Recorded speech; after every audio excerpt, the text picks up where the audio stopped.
At Thanksgiving dinner, my parents looked me in the eye and delivered a sentence that erased 30 years of familial obligation. My mother leaned over her untouched turkey and told me my primary purpose in life was to work, so my older brother could enjoy his. If I had a problem with that arrangement, she pointed toward the hallway. "There is the door," she said. I did not cry. I picked up my linen napkin, dabbed the corners of my mouth, and replied, "Fine. I will leave and you can start paying your own bills. Simple as that." Before I continue this story, let me know where you are watching from in the comments below. Hit like and subscribe if you have ever had to cut the financial cord on relatives who saw you as a bank rather than a human being. I am Sloan, 29 years old and a portfolio manager at a private wealth firm in Manhattan. My fiancé Marcus is a corporate restructuring attorney. We spend our days analyzing failing assets, liquidating bad debt, and salvaging what remains in the aftermath of poor decisions. For the past 5 years, my most toxic failing asset was my own bloodline. My parents. Thomas and Linda reside in a sprawling Connecticut colonial. They project the image of old money hosting charity galas and country club luncheons. The reality is a sterile facade. I have been quietly paying their property taxes and covering their minimum credit card payments since I secured my first corporate bonus. They never said thank you. They treated my capital as a mandatory dividend owed to them for raising me. Thanksgiving dinner was supposed to be a quiet evening. We sat around the mahogany dining table. Crystal wine glasses caught the light of the chandelier. Carter, my 31-year-old brother, sat at the head of the table. Carter is a man who collects titles instead of paychecks. He calls himself a visionary, a disruptor, and entrepreneur. He has launched 6 different companies since college. Every single one has filed for bankruptcy. Halfway through the main, Carter tapped his silver fork against his wine glass. He announced his newest venture, a premium artisanal tequila brand. He spoke about agave sourcing and demographic targeting with the unearned confidence of a man who has never balanced a real ledger. Then he delivered the pitch. He needed a $100,000 seed injection to finalize the bottling contracts. He did not look at a bank loan application. He did not look at venture capitalists. He looked across the table at me. My mother, Linda, set her wine glass down. She turned her gaze toward me, her eyes hardening into a familiar expectation. "Sloan," Linda began, her voice carrying the rigid authority she used to dictate my childhood. "Your technology stocks have performed exceptionally well this quarter. We checked the market. You need to liquidate a portion of your portfolio by Monday. Carter needs the initial capital to secure his supply chain." Marcus sat next to me, his posture stiffening. As a restructuring attorney, he recognized extortion disguised as family bonding. He did not intervene. He waited for my cue. I looked at the roast turkey. I looked at the crystal glasses I had purchased for them 2 Christmases ago. I looked at my brother, who sat there wearing a bespoke suit funded by my parents' dwindling retirement accounts. "I am not liquidating my portfolio," I stated. My voice was a flat, even line in the quiet dining room. "I am not funding a tequila brand. The conversation is closed." The silence that followed was suffocating. Carter's jaw clenched, his face flushed a deep crimson. He threw his napkin onto his plate, playing the role of the misunderstood genius denied his rightful inheritance. Linda slammed her hand against the mahogany table. The silverware rattled. She did not ask for compromise. She demanded submission. "You listen to me." Linda snapped the veneer of suburban elegance, peeling away to reveal raw entitlement. "Your brother is a creative mind. He is building a legacy. Your job is to work and provide the foundation so he can enjoy his life and reach his potential. That is how this family operates. If you have a problem supporting your own blood, there is the door." She pointed a manicured finger toward the grand entryway. She expected me to crumble. She relied on the assumption that the threat of family exile would force me to open my checkbook. For 29 years, that exact psychological leverage had kept me tethered to their demands. But a portfolio manager knows when an investment has yielded a terminal loss. I did not raise my voice. I did not shed a single tear. I picked up my linen napkin, folded it with deliberate precision, and placed it next to my plate. I stood up from the antique dining chair. Marcus stood up in unison, buttoning his suit jacket. "I understand the arrangement," I replied, maintaining unbroken eye contact with the woman who birthed me. "I will take the door, and starting tomorrow morning, you can figure out how to pay the property taxes on this house." I turned my back on the silent dining room. I walked down the hallway, my heels clicking against the hardwood floor. Marcus opened the heavy oak front door, and we stepped out into the freezing November air. The physical departure was merely the prologue. The true financial extraction was scheduled for the next morning. The Friday morning following Thanksgiving arrived with a sharp, biting chill that swept through the concrete canyons of Manhattan. I stood by the floor-to-ceiling windows of my penthouse holding a ceramic mug of black coffee, watching the city awaken. The financial markets were opening. Across the island, retail consumers were flooding department stores driven by holiday sales. I was preparing to execute a very different kind of transaction. For the past 5 years, my family believed my contribution to their curated lifestyle was limited to the occasional cash transfer or the direct payment of their property taxes. They were profoundly mistaken regarding the true depth of their reliance on my ledger. When I earned my first major promotion at the wealth management firm, my parents approached me with a seemingly innocuous request. They asked me to co-sign a refinancing agreement for their sprawling Connecticut colonial, claiming the bank required a secondary signature for a preferential interest rate. They framed it as a temporary administrative formality. Months later, when Carter decided to abandon his corporate job to launch a series of doomed startups, my parents quietly utilized my established credit profile to secure his primary business lines. I did not just hand them cash. I became the sole legal guarantor for their entire existence. My pristine credit score and my substantial investment portfolio served as the invisible load-bearing pillars holding up their fragile empire. Every luxury vehicle Carter leased, every lavish vacation my parents booked, relied entirely on the institutional trust the banking sector placed in my name. They told me to leave their house if I refused to subsidize my brother. They failed to realize that if I walked out the door, I was taking the foundation of the house with me. Marcus stepped into the living room wearing a tailored charcoal overcoat. He carried a sleek leather briefcase containing the precise legal instruments required to dismantle a parasite.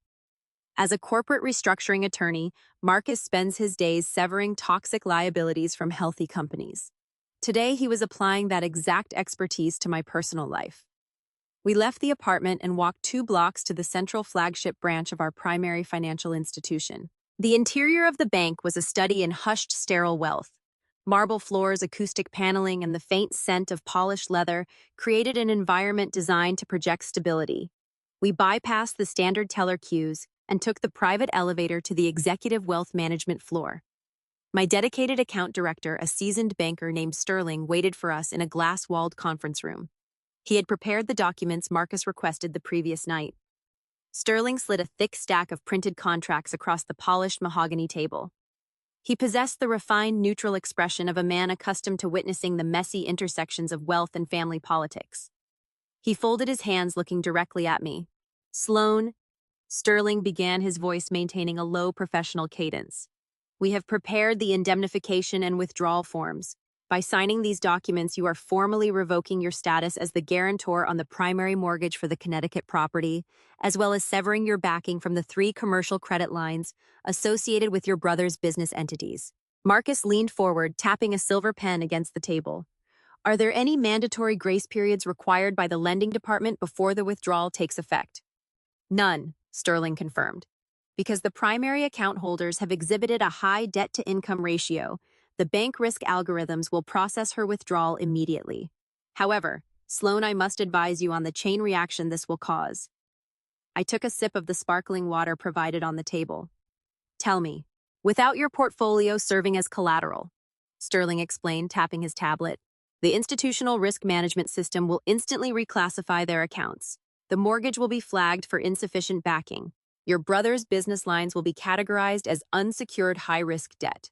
The system will initiate an automated protective freeze on his commercial accounts to prevent further capital flight. This is not a gradual process, it is an algorithmic guillotine." My mother had pointed toward the hallway, demanding I leave if I would not blindly finance her golden child. She believed her authority superseded mathematics. I picked up the silver pen. I did not hesitate. I did not pause to mourn the severing of the bloodline. I pressed the nib to the paper and signed my name on the first dotted line. I turned the page and signed the next. I executed the documents with the cold, rhythmic precision of an auditor balancing a final ledger. Marcus gathered the signed contracts, aligned the edges, and handed the stack back to Sterling. "Upload them to the central server," Marcus instructed. "Execute the withdrawal." Sterling nodded, typing a sequence of commands into his terminal. The digital gears of the American banking system engaged. Miles away from the quiet executive suite, the algorithm began its relentless work. Deep within the server farms of the financial institution, lines of code scanned the credit profiles of Thomas, Linda, and Carter. The system sought the stabilizing presence of my portfolio. It found nothing but empty space. The automated risk protocols activated within milliseconds. Alerts flashed across internal dashboards. Credit limits plummeted to zero. Accounts were locked. The invisible oxygen line that had kept my family breathing for half a decade was pinched shut. At 2:00 that afternoon, Carter was entirely oblivious to the financial autopsy occurring in the digital realm. He stood inside a high-end watch boutique on Fifth Avenue. The store exuded an aura of intimidating luxury featuring velvet display cases and armed security guards wearing bespoke suits. Carter leaned against the glass counter holding a flute of complimentary champagne. He was shopping for a gift for his wife, Nia, attempting to project the image of a thriving, successful entrepreneur flush with recent venture capital. The sales associate, a poised woman wearing white cotton gloves, placed a diamond-encrusted Rolex date just on a velvet tray. "It is a stunning piece, sir," the associate murmured, highlighting the intricate details of the dial. "A perfect milestone gift to celebrate the launch of your new brand." Carter offered a smug, self-satisfied smile. He picked up the heavy timepiece, admiring the reflection of the diamonds under the halogen lights. He thrived on the aesthetic of wealth, addicted to the deference and respect that luxury retail workers provided. He believed the world owed him this lifestyle simply because he existed. "Wrap it up," Carter commanded, draining the last drop of champagne from his glass. He reached into his tailored suit jacket and withdrew a heavy, brushed metal corporate credit card. The card bore the name of his latest fictional enterprise. He dropped it onto the glass counter with a deliberate, audible clack, ensuring the associate noticed the premium tier of the plastic. The associate picked up the card, processed the serial numbers, and inserted the chip into the point-of-sale terminal. Carter turned his attention to his smartphone, scrolling through social media, waiting for the familiar beep of a successful transaction. He expected to walk out of the boutique carrying a pristine green bag, ready to present his wife with a trophy funded by my invisible labor. The terminal did not emit a cheerful chime. It produced a harsh, dissonant error tone. The sales associate looked down at the digital screen. Her practiced, deferential smile faltered for a fraction of a second. The machine displayed a stark red warning code. "I apologize, sir," the associate said, keeping her voice low to maintain discretion. "The terminal is declining the transaction." Sometimes these high-value purchases trigger a routine fraud alert. "Do you have an alternate method of payment, or would you like to contact your institution to clear the hold?" Carter frowned, a flash of annoyance crossing his features. He despised any friction that interrupted his curated reality. He snatched the metal card from her hand, blaming the technology. "Run it again," Carter ordered, his tone clipping with sudden irritation. "It is a premium commercial account. There is no limit. The chip reader is probably dirty." The associate complied, manually entering the 16-digit sequence into the keypad. The system communicated with the central banking servers. The response was instantaneous. "Declined." The red letters glared on the small screen. "Sir, the card is reporting a hard lock," the associate explained, taking a subtle step back from the counter. "The issuing bank has frozen the routing number." Carter's face flushed a deep, uncomfortable crimson. The other patrons in the quiet boutique shifted their gaze, their eyes drawn to the commotion. The intoxicating illusion of his wealth evaporated, replaced by the crushing humiliation of a declined card in a luxury establishment. He pulled his wallet open, his fingers scrambling to retrieve a personal credit card. He handed it over, his breathing growing shallow. The associate inserted the second card. Declined. He handed her a third. Declined. Carter stared at the terminal. A cold, sinking dread began to pool in his stomach. This was not a localized fraud alert. This was a systematic shutdown. His smartphone vibrated in his palm. He looked down at the screen. A cascade of automated text messages from his primary bank flooded his notifications. Commercial account ending in 4409, status update frozen pending collateral review. Personal line of credit status update suspended. Warning, insufficient guarantor backing detected. The words burned into his retinas. Insufficient guarantor backing. He realized what had happened. He remembered the quiet, decisive manner in which I had folded my napkin and walked out of the Thanksgiving dinner the night before. I had not just left the dining room. I had logged into the mainframe and deleted his existence. I had pulled the plug on the life support machine that kept his delusions breathing. Carter grabbed his useless plastic cards from the counter. He did not say a word to the associate. He turned and practically sprinted out of the boutique, the heavy glass doors swinging shut behind him. He stood on the bustling sidewalk of Fifth Avenue, the cold wind biting through his expensive suit. He was locked out of his own life. He had no access to capital, no ability to pay his vendors, and no way to maintain the lie he was selling to the world. He pulled up his contacts and hit the speed dial for our mother. The phone rang twice before Linda answered. "Mom." Carter gasped, panic fracturing his voice. Sloan cut the lines. She pulled her signature off the accounts. "Everything is frozen. I cannot buy anything. The bank is shutting down my business accounts." On the other end of the line, sitting in her Connecticut fortress, Linda absorbed the news. She did not recognize her own role in the disaster. She did not acknowledge the fact that she had literally invited me to leave. Instead, a toxic, vindictive fury ignited in her chest. She viewed my financial withdrawal not as an act of self-preservation, but as an act of profound disrespect that required immediate, severe punishment. "If Sloan wants to play games with our property," Linda hissed through the receiver, her voice dropping to a lethal register, "then we will show her who actually holds the power in this family. She thinks she can just abandon us and hide in that fancy apartment we helped her secure. I will handle your sister." Linda ended the call. She believed she possessed the ultimate leverage. She remembered co-signing the original lease for my first college apartment years ago, a historical fact she falsely equated to owning the deed of my current residence. She intended to strike back by invading my sanctuary and throwing my belongings onto the street, confident that her parental authority could bypass the rule of law. She was preparing to launch a physical assault on my territory, entirely unaware that the battlefield she was about to step onto was heavily mined with ironclad legal traps. The drive from the Connecticut suburbs to Lower Manhattan takes approximately 90 minutes. For my mother, Linda, those 90 minutes served as a pressure cooker of vindictive rage. She sat in the passenger seat of their luxury sedan, clutching a faded yellow document folder in her lap. Inside that folder rested a residential guarantor agreement she had signed nearly a decade ago when I rented a cramped off-campus apartment during my sophomore year of college. In her distorted reality, that single piece of archaic paperwork granted her perpetual supreme authority over my housing. She believed she held the power to render me homeless. She intended to execute a physical eviction. She wanted to stand in my living room, strip away my sanctuary, and force me to beg for the financial reinstatement of her golden child. Thomas navigated the heavy afternoon traffic down the FDR Drive. He did not question the logic of his wife. Years of prioritizing their son had eroded his capacity for rational oversight. They arrived in Tribeca, pulling up to the cobblestone street outside my building. The architecture of the high-rise is discreet, characterized by restored brick and dark, soundproofed glass. They did not walk through the main lobby. Linda knew her suburban intimidation tactics would fail against a seasoned New York concierge. Instead, they lingered near the loading dock, waiting for a floral delivery crew to prop open the service doors. They slipped inside, blending into the ambient movement of the building staff, and rode the freight elevator directly to the top floor. Waiting for them in the hallway was a freelance locksmith they had hired via a cash transaction on the internet, a man possessing the tools to bypass high-grade security hardware without asking the appropriate legal questions. My penthouse utilizes an encrypted biometric entry system, but fire codes mandate a mechanical override cylinder on the secondary service door. Linda pointed a manicured finger at the brass lock. The technician engaged a heavy carbide drill. The high-pitched whine of metal tearing through metal echoed down the pristine carpeted corridor. The cylinder gave way, the deadbolt retracted, and my parents stepped into my home. The interior of the penthouse is a reflection of my professional mind.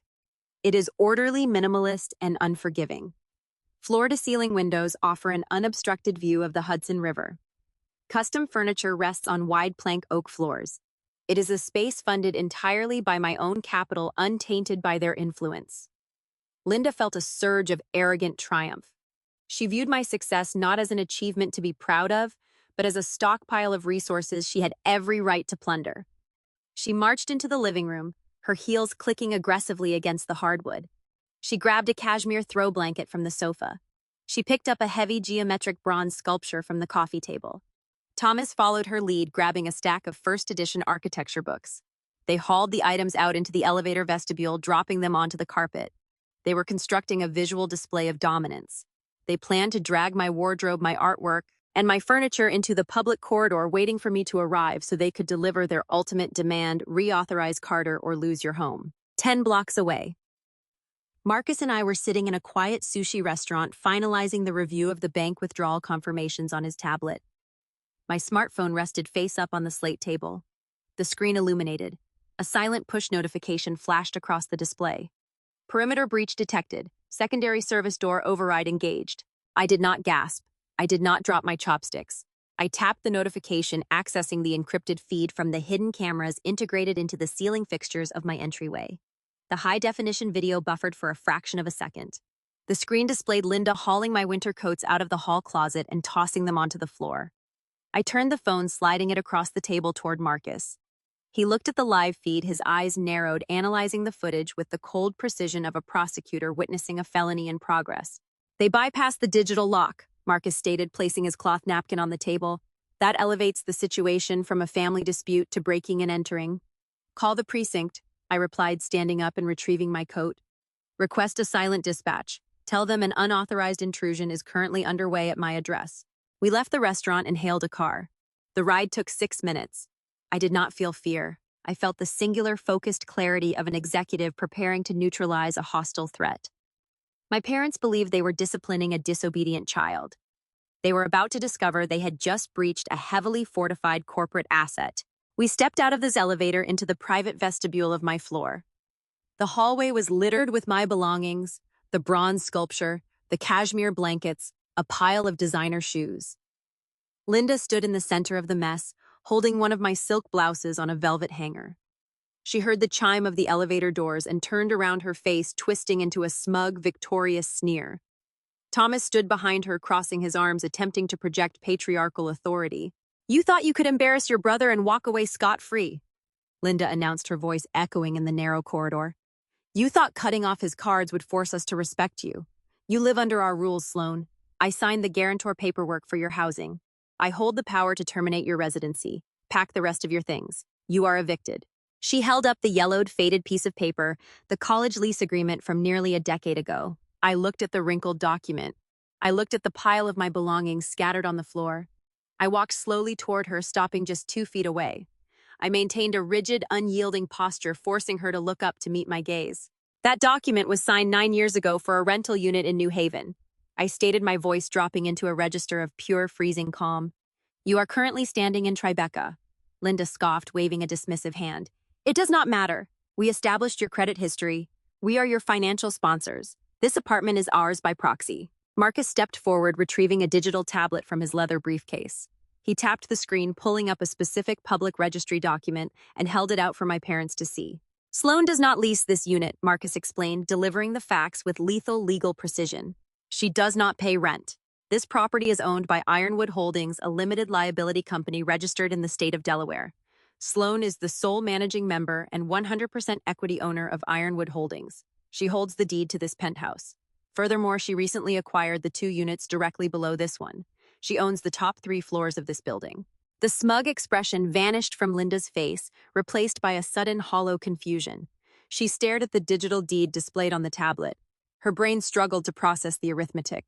She had spent years treating me as a financial subordinate, relying on the illusion that I was merely a high-earning tenant they could control. The revelation that I possessed the capital to purchase multiple luxury properties outright shattered her curated reality. Thomas took a step back, the color draining from his cheeks as the gravity of their actions began to crystallize. Before Linda could attempt to formulate a defense, the heavy metal doors of the freight elevator slid open. 2 uniformed officers of the New York Police Department stepped into the corridor. They did not arrive with sirens blaring.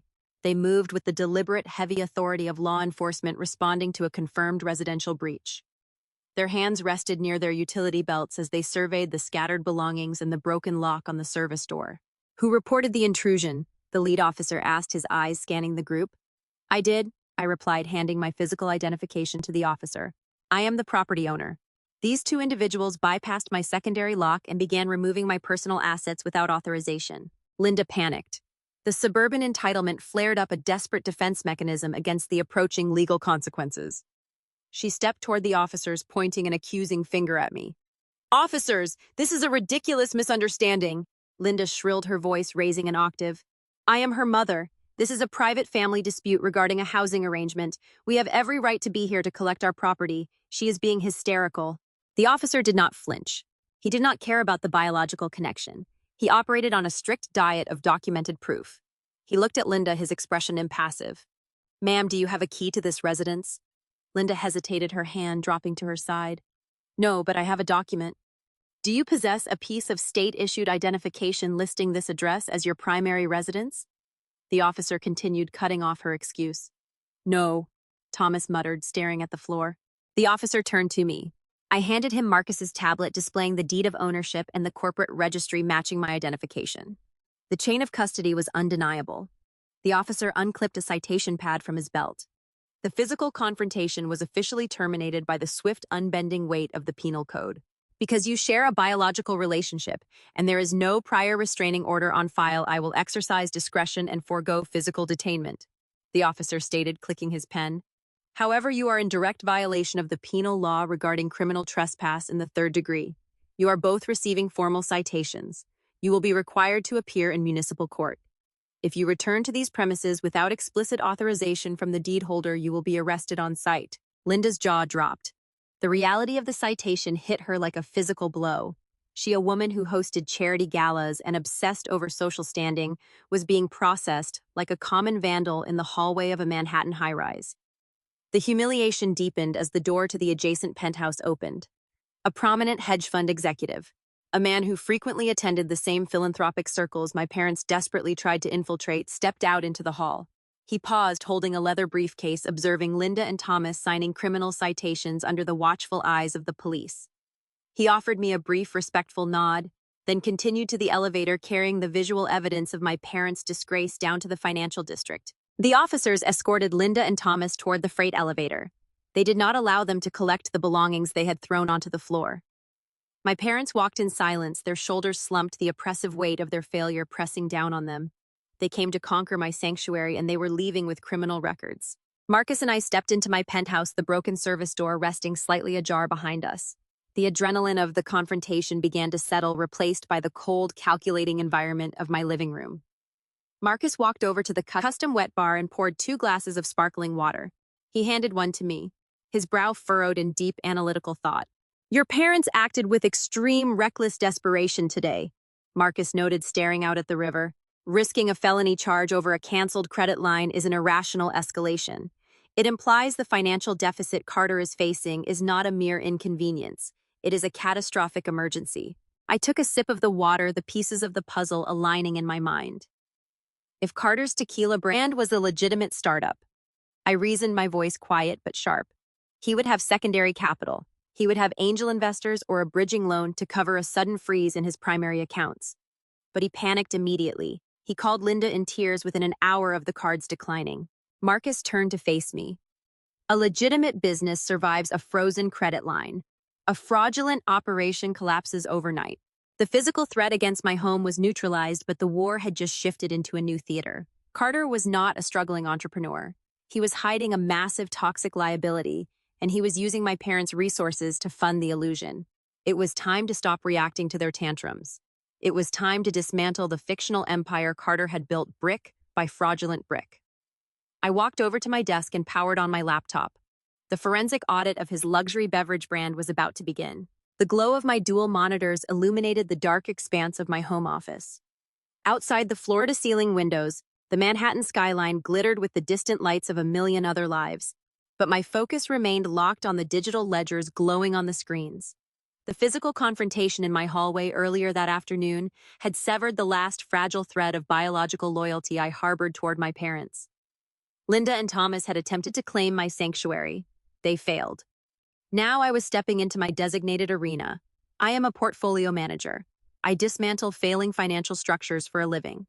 And it was time to dissect the fictional empire my brother had built. Marcus loosened his silk tie and pulled up a chair beside me. He opened his encrypted legal terminal, accessing proprietary databases designed for corporate restructuring and asset recovery. We did not speak about the emotional betrayal of my parents. Emotions are unpredictable variables that cloud judgment. We focused entirely on the arithmetic. Carter spent the last year projecting the image of a thriving spirits entrepreneur. His social media feeds featured high-contrast images of him standing in agave fields, inspecting wooden barrels, and hosting exclusive tasting events in velvet-roped nightclubs. His brand name Cielo Azul marketed itself as a limited-batch artisanal tequila imported directly from a multi-generational distillery in Jalisco. It retailed for $120 a bottle. He claimed it was the next major disruptor in the premium beverage sector. I pulled up the corporate filings for his primary business entity. I started tracing the outbound wire transfers from the commercial accounts I had just frozen that morning. If Carter was truly importing premium distilled spirits from Mexico, his operating capital would reflect payments to established agricultural cooperatives, certified logistics firms, and international freight carriers. The ledger revealed a very different reality. I scrolled through the expense columns. There were zero payments to any registered agave farms. There were no invoices from reputable international shipping fleets.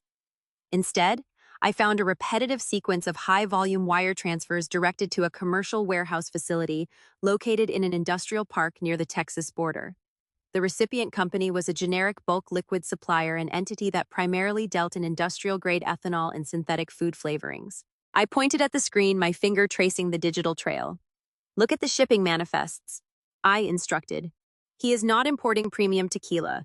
He is purchasing bulk drums of cheap unaged grain alcohol." Marcus leaned closer, his eyes scanning the import declarations on his own terminal. He cross-referenced the supplier identification numbers with a federal database.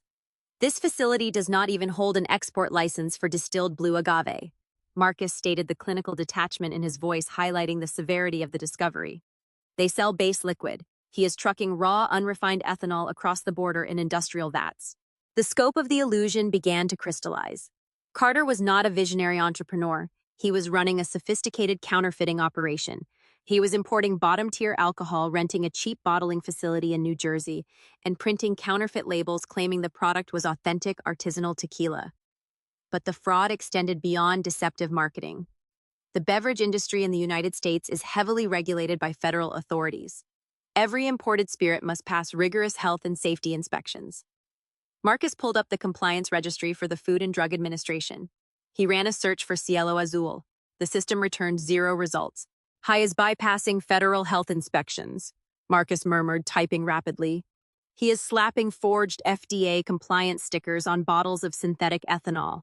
He is selling an unregulated, potentially hazardous substance to high-end nightclubs and retail consumers across the East Coast." The realization hit the room with the force of a gavel. My brother was not just a failed businessman burning through cash. He was actively committing interstate commerce fraud, forging federal documents, and distributing unregulated consumables. If a single customer experienced a severe adverse reaction to his synthetic mixture, the resulting liability would trigger a federal criminal investigation. But a counterfeiting operation of that scale requires significant upfront capital. You cannot rent a bottling facility, print thousands of counterfeit labels, and purchase industrial vats of ethanol without a substantial initial investment. Carter had no personal savings. His credit history was a landscape of abandoned startups and unpaid bills. My parents had exhausted their liquid assets years ago trying to fund his lifestyle. "Where did he get the seed money?" I asked, shifting my attention to the capitalization table of his company. I traced the initial deposit made into the Cielo Azul operating account 11 months prior. The amount was a staggering $200,000. The funds did not originate from a traditional commercial bank, a venture capital firm, or an angel investor. The wire transfer came from an obscure limited liability company registered to a post office box in Delaware. Marcus recognized the routing structure immediately. His posture tightened. Corporate restructuring attorneys deal with these specific entities when a distressed company exhausts all legitimate avenues of credit. "That is not a bank," Marcus explained, his tone growing darker. "That Delaware entity is a front for a mezzanine lending syndicate." He was referring to the shadow lenders. These are unregulated private equity groups that operate on the fringes of the financial sector. They prey on desperate borrowers who cannot pass standard underwriting protocols. They provide immediate liquid capital, but they attach predatory terms. They demand exorbitant interest rates, often exceeding 30%, and they employ aggressive extrajudicial collection tactics when a borrower defaults. Carter took a $200,000 loan from a shadow syndicate to fund a federal counterfeiting ring. But shadow lenders do not issue six-figure loans based on a handshake and a forged business plan. They require bulletproof, tangible collateral. They require an asset they can seize and liquidate the moment a payment is missed. Carter had 0 assets in his own name. He leased his luxury car. He rented his apartment. He owned nothing of value. I felt a sudden cold shift in the atmosphere of the room. A theory formed in my mind, a concept so profoundly reckless, it bordered on clinical insanity. Marcus, I said, maintaining a slow, deliberate cadence. Pull the county property registry for Connecticut. Run a title search on my parents' address. Marcus's fingers flew across the keyboard. He accessed the municipal database, bypassing the public-facing portal to retrieve the raw deed history of the sprawling colonial estate where I was raised. The progress bar loaded for 3 agonizing seconds. The screen populated with a list of recorded liens and encumbrances. At the top of the list, dated 11 months ago, was a newly registered secondary deed of trust. There it is, Marcus stated, his voice echoing in the quiet office. A hard money lien recorded against the property equity. The beneficiary is the exact same Delaware shell company that funded his startup. The architecture of the disaster was now fully visible. Carter did not just borrow money from dangerous people. He used the family home as the collateral. He had somehow manipulated Linda and Thomas into signing a secondary mortgage agreement, likely burying the predatory terms inside a stack of routine paperwork, or perhaps forging their signatures entirely. My parents were sitting in their suburban fortress, obsessed with their social standing and their country club memberships, completely oblivious to the fact that their son had sold their roof to a syndicate of ruthless debt collectors.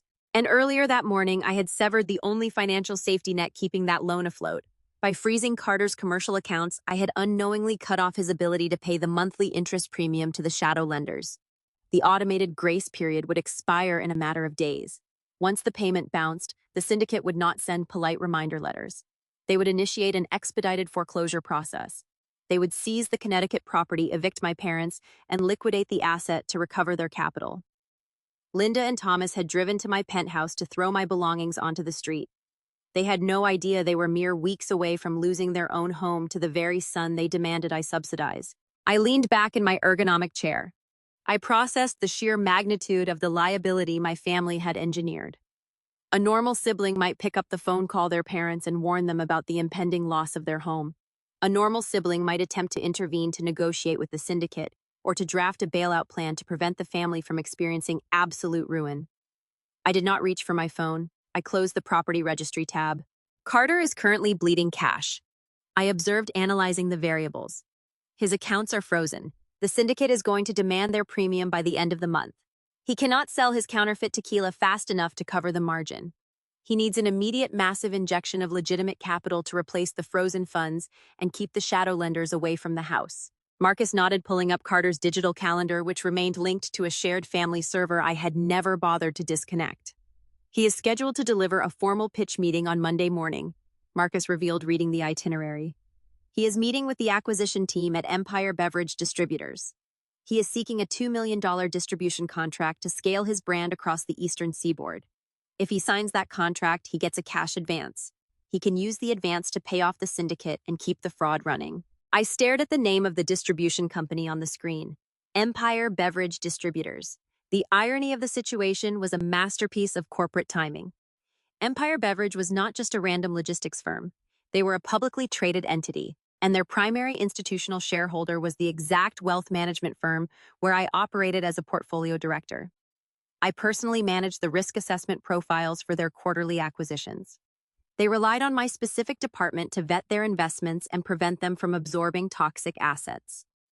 David, the vice president of acquisitions, knew me as a ruthless portfolio director. He had no idea the man scheduled to pitch his new beverage brand at 900 was my biological brother. At precisely 9:02 on Monday morning, the heavy glass doors of the boardroom swung open. Carter walked in. He looked the part of a successful modern entrepreneur. He wore a gray window pane suit, a crisp white shirt unbuttoned at the collar, and a pair of designer leather loafers. He carried a sleek aluminum briefcase and wore the confident, relaxed smile of a man who believed he was moments away from securing a $2 million distribution advance. He needed this capital to pay off the shadow lending syndicate holding the deed to our parents' home. He needed this deal to keep himself out of a federal penitentiary. He approached the head of the table, shaking hands with David and the legal counsel. He exuded a practiced charm, handing out glossy brochures showcasing the branding for Cielo Azul. Then his eyes scanned the rest of the room and landed on me. The transformation was instantaneous and visceral. The practiced smile evaporated, the color draining from his face, leaving a sickly pale hue under the fluorescent lights. His hand reaching out to distribute a brochure froze midair. His brain struggled to process the visual data. He expected a room full of gullible investors ready to be enchanted by his buzzwords. He did not expect the sister who had just frozen his credit lines to be sitting on the buyer side of the table holding a pen and a blank legal pad. He could not challenge my presence. Calling out a senior risk assessor during a multi-million-dollar pitch would instantly flag him as unstable. He swallowed hard, his Adam's apple bobbing against his collar. He broke eye contact, turned his attention back to David, and forced the smile back onto his face. The smile was now brittle, stretched thin over a foundation of rising panic. Carter connected his tablet to the projection system. A high-definition image of a pristine blue agave field filled the screen. "Gentlemen," Carter began, his voice tight, lacking its usual resonant confidence. "The premium spirits market is saturated with artificial brands. Consumers are demanding authenticity. Cielo Azul is not just a tequila. It is a heritage product. We source our agave exclusively from a multi-generational cooperative in the highlands of Jalisco. We oversee every step of the distillation process." He placed a heavy, beautifully designed glass bottle on the black marble. The liquid inside possessed a rich golden amber tint. The label featured embossed foil and a rustic artisanal font. David picked up the bottle, turning it in his hands, clearly impressed by the aesthetic weight of the product. "The branding is exceptional," David noted, "and your projected retail price is $120 per unit. What does your current production capacity look like?" Carter relaxed slightly, leaning into his rehearsed script. "We are ready to scale immediately. With the $2 million distribution advance, we can increase our import volume by 300%. We have the logistics secured. The profit margins are unprecedented for a product of this caliber." David nodded, looking toward me. "Sloan, you manage our risk exposure. How do the numbers look to you?" The boardroom grew silent. Carter stared at me, a silent, desperate plea flashing in his eyes. He was begging me to play along, to let the transaction proceed, to save him from the financial guillotine hovering over his neck. I opened the leather-bound dossier. The sound of the thick paper turning echoed sharply against the marble table. "The profit margins are indeed unprecedented," I stated. My voice was a cold, measured cadence that cut through the warm, enthusiastic atmosphere Carter had tried to build. "However, the margins are not derived from agricultural efficiency. They are derived from interstate commerce fraud." Carter flinched as if he had been physically struck. His hand dropped to the table, his knuckles turning white. David frowned, lowering the glass bottle. "Fraud, Sloan. What are you looking at?" I slid the first document down the polished marble surface. It came to rest directly in front of the Vice President of Acquisitions. "That is the freight manifest for the primary ingredient inside that bottle," I explained, keeping my posture rigid. "The product is not imported from Jalisco. It is not distilled from blue agave. Your potential partner is purchasing bulk industrial ethanol from a chemical supply warehouse located in a commercial park near the Texas border. He is buying base synthetic liquid for 80 cents a gallon." Carter lunged forward, his voice cracking as he tried to intercept the narrative. "She is lying. This is a personal dispute. She is trying to ruin my company because of a family disagreement. David, do not listen to her." David ignored him, his eyes scanning the freight documents, noting the matching routing numbers and the chemical supply letterhead. I slid the next document across the table. It was a high-resolution printout from the Federal Compliance Database. The beverage industry requires stringent health and safety inspections. I continued, speaking over Carter's frantic denials. "Cielo Azul possesses no export license from the Mexican government. More importantly, it holds no compliance certification from the Food and Drug Administration. The FDA stickers on the back of those bottles are counterfeit. They were printed at a commercial graphics shop in New Jersey." The legal counsel, sitting next to David, sat up straight, the casual demeanor replaced by the sharp alertness of a corporate attorney recognizing a catastrophic liability. "Are you telling me this liquid is unregulated?" the counsel asked, his voice laced with alarm. I tapped the paper. "I am telling you that if Empire Beverage signs a distribution contract and places this product on retail shelves, you are entering a conspiracy to distribute hazardous, unregulated synthetic chemicals disguised as premium spirits. If a single consumer suffers an adverse reaction to his synthetic mixture, this company will face federal prosecution, sweeping civil lawsuits, and a total liquidation of shareholder value." David dropped the glass bottle onto the table. It landed with a heavy, dull thud. He looked at Carter. The interest and respect he had shown 5 minutes prior morphed into sheer, unadulterated disgust. "You sat in my office and tried to sell me a federal indictment," David said, his tone lethal. Carter was suffocating. The polished walls of the boardroom were closing in on him. The $2 million advance, the money he desperately needed to pay the Shadow Syndicate and save the Connecticut house, vanished into thin air. The illusion of his success was dead. The reality of his impending criminal charges and financial ruin stared him in the face. A rational man would have apologized, packed his briefcase, and walked out of the room to consult a defense attorney. Carter was not a rational man. He was an entitled narcissist experiencing the sudden violent collapse of his reality. He lost his mind. "You did this to me!" Carter screamed, his voice shattering the professional decorum of the suite. He did not yell at David. He fixed his bloodshot eyes entirely on me. "You cut off my accounts, you set me up, you are trying to destroy our family." He slammed his fists onto the black marble table. The impact rattled the coffee cups. He grabbed the heavy glass bottle of counterfeit tequila and hurled it against the far wall. The glass shattered, exploding in a shower of amber liquid and sharp fragments. The sharp, acrid stench of raw, unrefined ethanol instantly filled the air, providing undeniable olfactory proof of my audit. David hit a button under the edge of the conference table. Carter grabbed the edge of a detailed architectural diorama resting on a display stand near the projector. It was a scale model of a new distribution center Empire Beverage was planning to build. He swept his arm across the display, sending the intricate wooden structure crashing to the floor, splintering into dozens of broken pieces. He turned back toward the table, his chest heaving, his face contorted in a mask of feral rage, ready to lunge across the marble. The heavy glass doors flew open. 4 members of corporate security men wearing dark suits and earpieces rushed into the room. They did not issue verbal warnings. They recognized an active threat. 2 operatives grabbed Carter by the shoulders, driving him back against the wall, pinning his arms behind his back. "Get your hands off me," Carter thrashed, kicking his designer loafers against the shins of the security detail. "I am a founder. I am an executive. Let me go." I remained seated at the end of the table. I did not flinch when the glass shattered. I did not move when he screamed. I simply closed the leather-bound dossier and aligned it perfectly with the edge of the marble slab. "Remove him from the building," David ordered, pointing a trembling finger toward the door. "If he sets foot on this property again, have him arrested for trespassing and corporate vandalism." The security operatives hoisted Carter off his feet. They dragged him backward through the glass doors. His screams echoed down the pristine corporate hallway, growing fainter as they forced him toward the freight elevators, tossing him out of the high-altitude sanctuary of wealth and back onto the cold concrete of the city.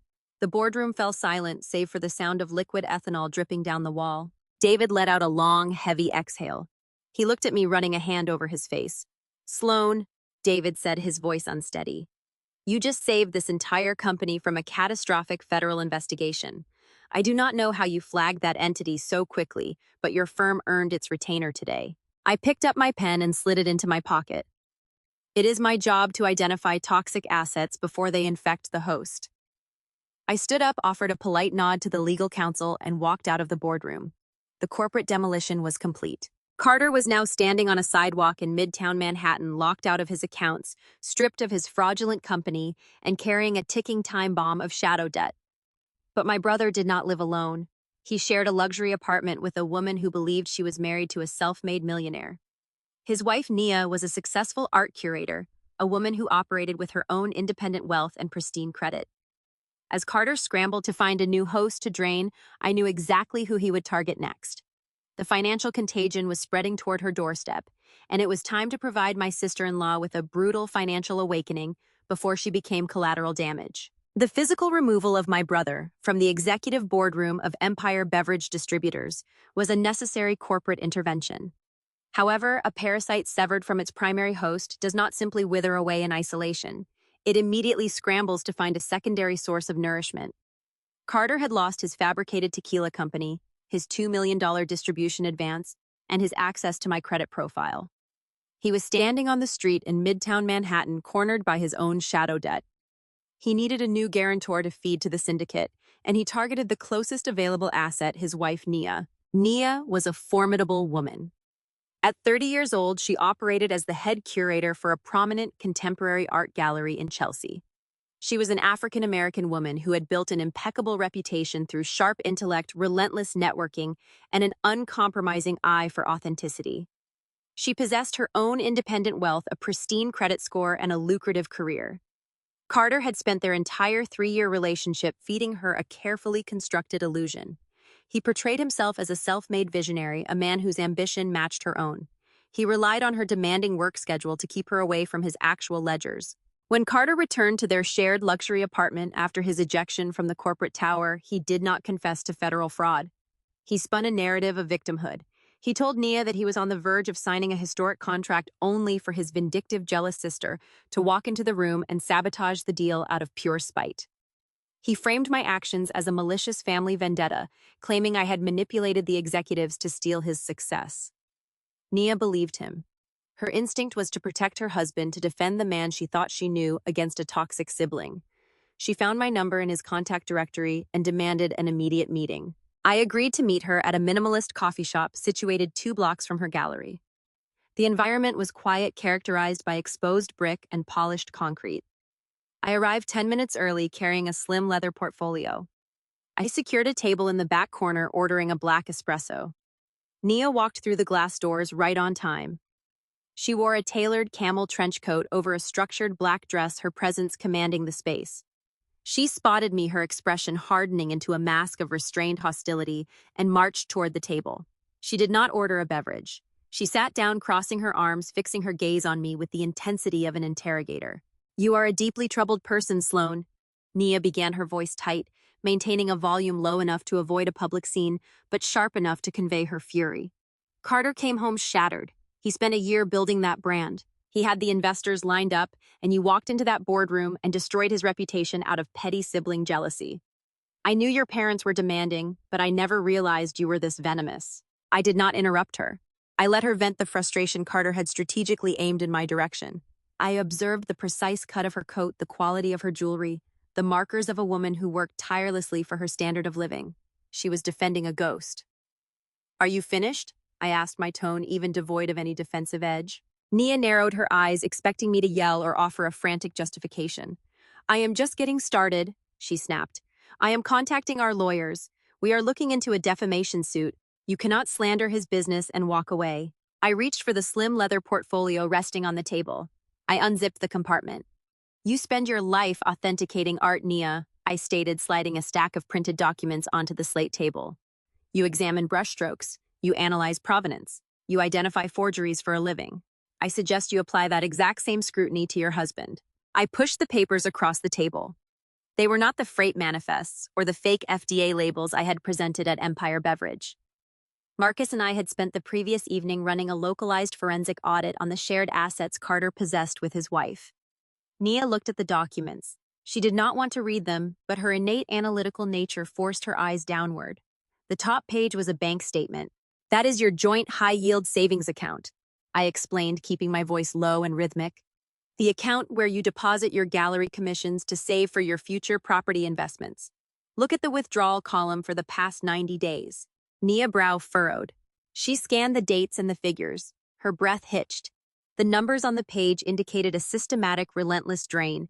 Chunks of $15,000, $20,000, and $30,000 had been transferred out of the account in rapid succession. The balance, which should have reflected years of her hard work, was hovering near zero. "Carter told you he was reinvesting profits into his supply chain," I said, watching the realization dawn on her face. "He was not. He has zero profits. He was siphoning your gallery earnings to pay the interest premiums on a shadow loan he took out to fund a counterfeiting operation. He stole your money to keep loan sharks away from his fake tequila brand." Nia's hands began to tremble. She reached out, her fingertips hovering over the printed paper. "This is fabricated," she whispered, the confidence draining from her voice. "He would have told me. The bank would have notified me. He changed the digital routing alerts to bypass your phone." I corrected, sliding the second document over the first. "But the theft of your savings is just the preamble. Look at the next page. That is a digital footprint my fiancé extracted from Carter's cloud drive yesterday afternoon." Nia picked up the second document. It was an incomplete digital application for a high-yield commercial bridge loan drafted by the same Delaware shell company that functioned as the front for the Shadow Syndicate. The application required a guarantor with a pristine credit score and verifiable liquid assets. The applicant name typed into the primary guarantor field was not Carter. It was Nia. "He lost my credit backing on Friday." I explained the reality of the situation hanging heavy in the quiet cafe. "He lost the Empire Beverage advance this morning. The syndicate is demanding their principal payment by the end of the week. He cannot pay it. He is drafting the paperwork to leverage your name, your gallery income, and your personal credit history to absorb his toxic debt. He intends to forge your signature or manipulate you into signing away your financial freedom to save himself from federal prison. Nia stared at the guarantor application. The tailored protective facade she had walked in with fractured and dissolved. She was a woman who prided herself on independence and intelligence, sitting in the coffee shop reviewing the undeniable metrics of her own exploitation. The truth crystallized. She was not married to a visionary entrepreneur. She was chained to an anchor, and he was actively trying to drag her into the abyss. A weaker woman might have cried. She might have denied the evidence, run home, and begged her husband for an explanation. Nia was not weak. The betrayal did not produce tears. It produced a cold, terrifying clarity. The curator took over. She recognized the forgery, and she prepared to discard it. Nia set the papers down. She smoothed the front of her trench coat, her jaw clenching. She looked across the table at me, her eyes hardened into polished obsidian. "How much time do I have before he tries to execute this loan?" Nia asked, her voice steady, stripped of all previous hostility. "4 days," I replied, matching her business-like cadence. "The Shadow Syndicate operates on strict monthly cycles. If he does not provide collateral by Friday, they trigger the default protocols." Nia nodded, her mind already organizing the logistics of her extraction. "I need to lock my social security number. I need to open a sovereign account and transfer whatever remaining liquid assets I hold in my personal name. Marcus can refer you to a colleague who specializes in asset protection and blind trusts." I offered, "You need to establish a legal firewall today. By the time Carter brings you the paperwork to sign, your financial profile needs to be untouchable. Send me the contact information," Nia stated, standing up from the table. She gathered the audit documents, folding them precisely and sliding them into her designer handbag. She did not apologize for her earlier accusations. An apology was irrelevant in the face of a rescue operation.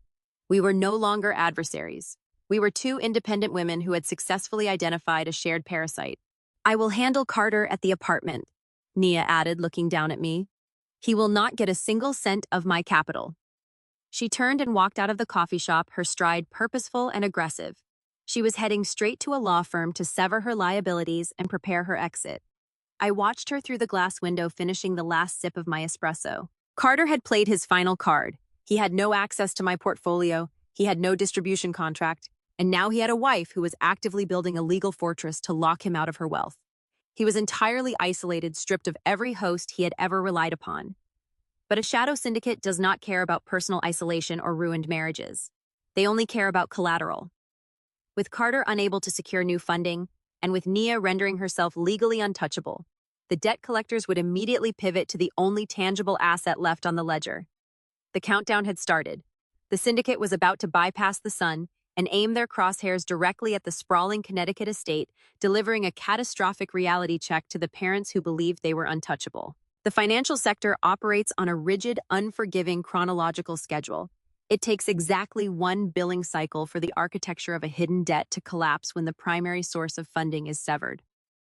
30 days after I sat in the executive suite of my bank and removed my signature from the institutional ledgers, the shockwave finally reached the quiet, manicured streets of the Connecticut suburbs.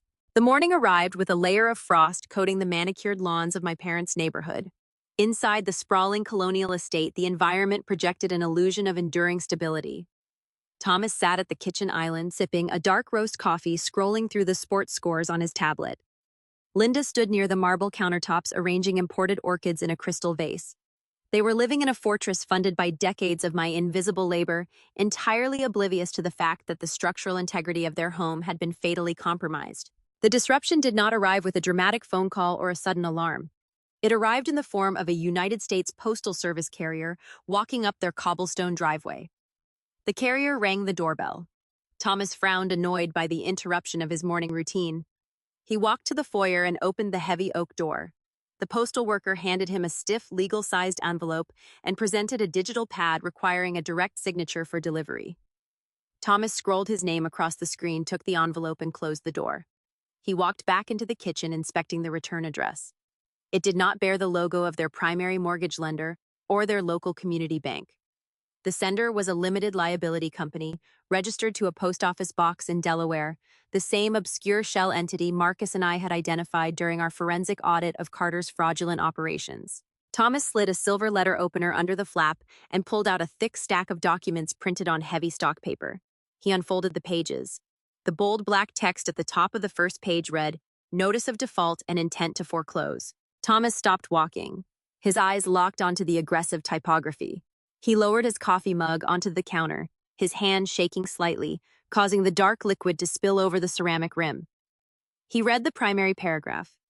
The document cited a severe delinquency on a secondary commercial deed of trust, recorded against the equity of the Connecticut property. The arithmetic laid out in the subsequent paragraphs was lethal. The principal loan amount was $200,000. The annual percentage rate was a staggering 28%, a figure typical of predatory shadow lending syndicates. The required monthly interest premium had bounced due to insufficient funds. The syndicate was demanding an immediate payment of nearly $20,000, which included compounding late fees and legal penalties. To halt the seizure of the asset, the syndicate required the full balance within 5 business days. Linda noticed the sudden shift in her husband's posture. She set down the pruning shears and walked over to him. "What is it?" Linda asked, her voice carrying a trace of impatience. Thomas could not form a coherent sentence. He simply handed her the stiff legal papers. Linda scanned the notice of default. The color drained from her face, leaving her skin the shade of old parchment. Her eyes darted across the terrifying numbers. She turned to the second page, which contained a digitized photocopy of the original loan agreement. At the bottom of the page, resting above the signature lines, were her own distinct cursive handwriting and the rigid print of her husband. Her mind raced backward, frantically searching her memory for the origin of the document.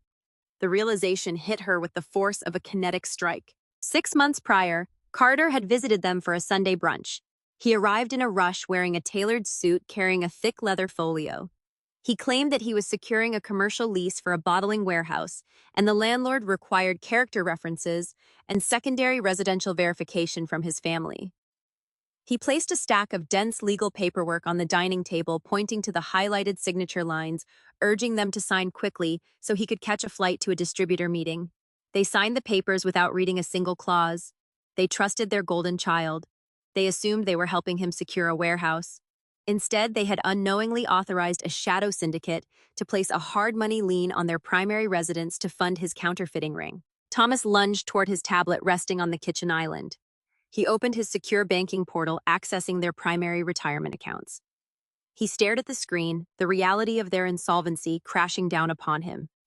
Decades of maintaining a performative country club lifestyle combined with the relentless quiet funding of Carter's failed ventures had decimated their liquidity. They possessed a modest pension and Social Security distributions. Their total available liquid capital amounted to a fraction of the $20,000 penalty the syndicate demanded by the end of the week. They could not pay the premium. The syndicate was not a traditional bank willing to negotiate a forbearance plan. They were predators who specialized in rapid asset liquidation. The Connecticut Fortress, the ultimate symbol of their social superiority, was scheduled for public auction. Panic, raw, and unfiltered seized control of the kitchen. Linda grabbed her smartphone from the counter. She bypassed the standard contacts menu and hit the speed dial for her son. Carter was not sitting in a corner office. He was sitting in a sparsely furnished short-term rental apartment on the outskirts of the city. Nia had successfully executed her legal extraction, freezing him out of her sovereign accounts and securing an ironclad restraining order. He was isolated, drowning in legal summons from Empire Beverage and Marcus's firm, hiding from the very debt collectors who had just mailed the foreclosure notice to his parents. He answered the phone on the third ring. His voice sounded hollow, stripped of the arrogant cadence he usually deployed. "Carter!" Linda gasped, her voice shrill with terror. "We just received a certified letter from a company in Delaware. It is a foreclosure notice. They are threatening to take the house. They claim you took out a $200,000 loan against our equity.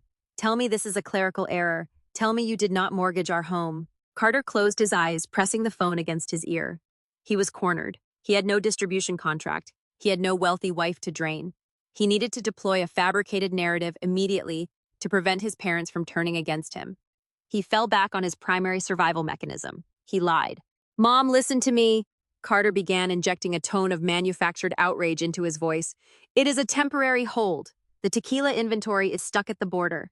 The federal customs agents initiated a tariff dispute over the import duties. My entire supply chain is frozen in a warehouse in Texas. I have $2 million in pending revenue waiting to clear. But the government locked the accounts until the paperwork is processed." He wove the fabrications, seamlessly utilizing corporate buzzwords to mask the reality of his criminal enterprise. He did not tell her the tequila was synthetic ethanol.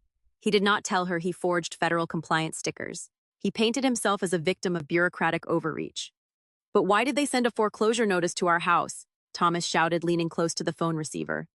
You made us sign a lien. You put our home on the line. Carter recognized the shifting dynamic. He needed a scapegoat. He needed to aim their fury away from his actions and direct it toward a target capable of actually solving the financial deficit. I set up an automated bridge account to cover the interest payments while the customs dispute was being resolved.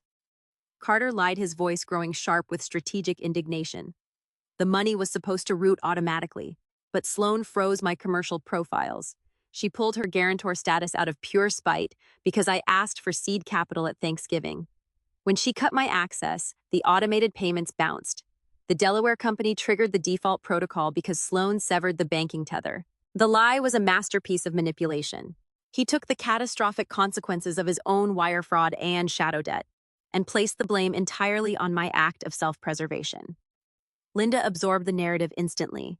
It was a lifeline. It allowed her to maintain the illusion that her son was a brilliant businessman victimized by circumstances rather than a predator who had stolen her home.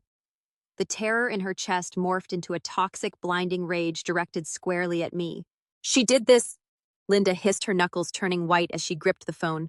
Your sister initiated this freeze knowing it would trigger a default on the family estate. She is trying to punish us for supporting your vision. She is sitting in her office right now. Carter continued, tightening the psychological snare. She manages a portfolio worth millions. She can authorize a wire transfer to clear the penalty and reinstate the commercial bridge in 5 minutes. But she will not answer my calls. She is trying to watch us drown. You have to go to her mom. You have to force her to fix the ledger she broke. Linda ended the call.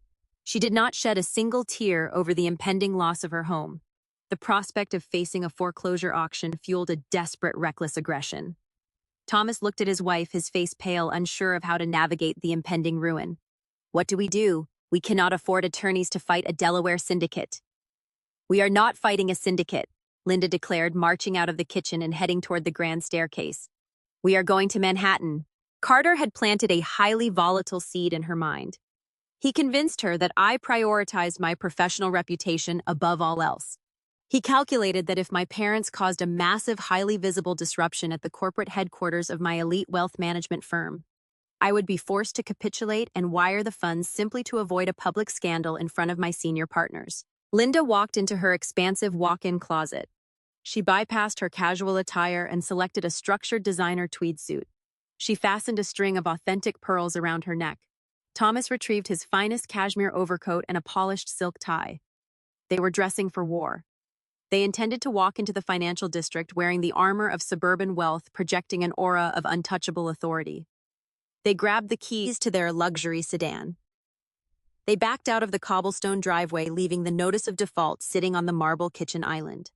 They merged onto the interstate, their minds locked onto a single objective.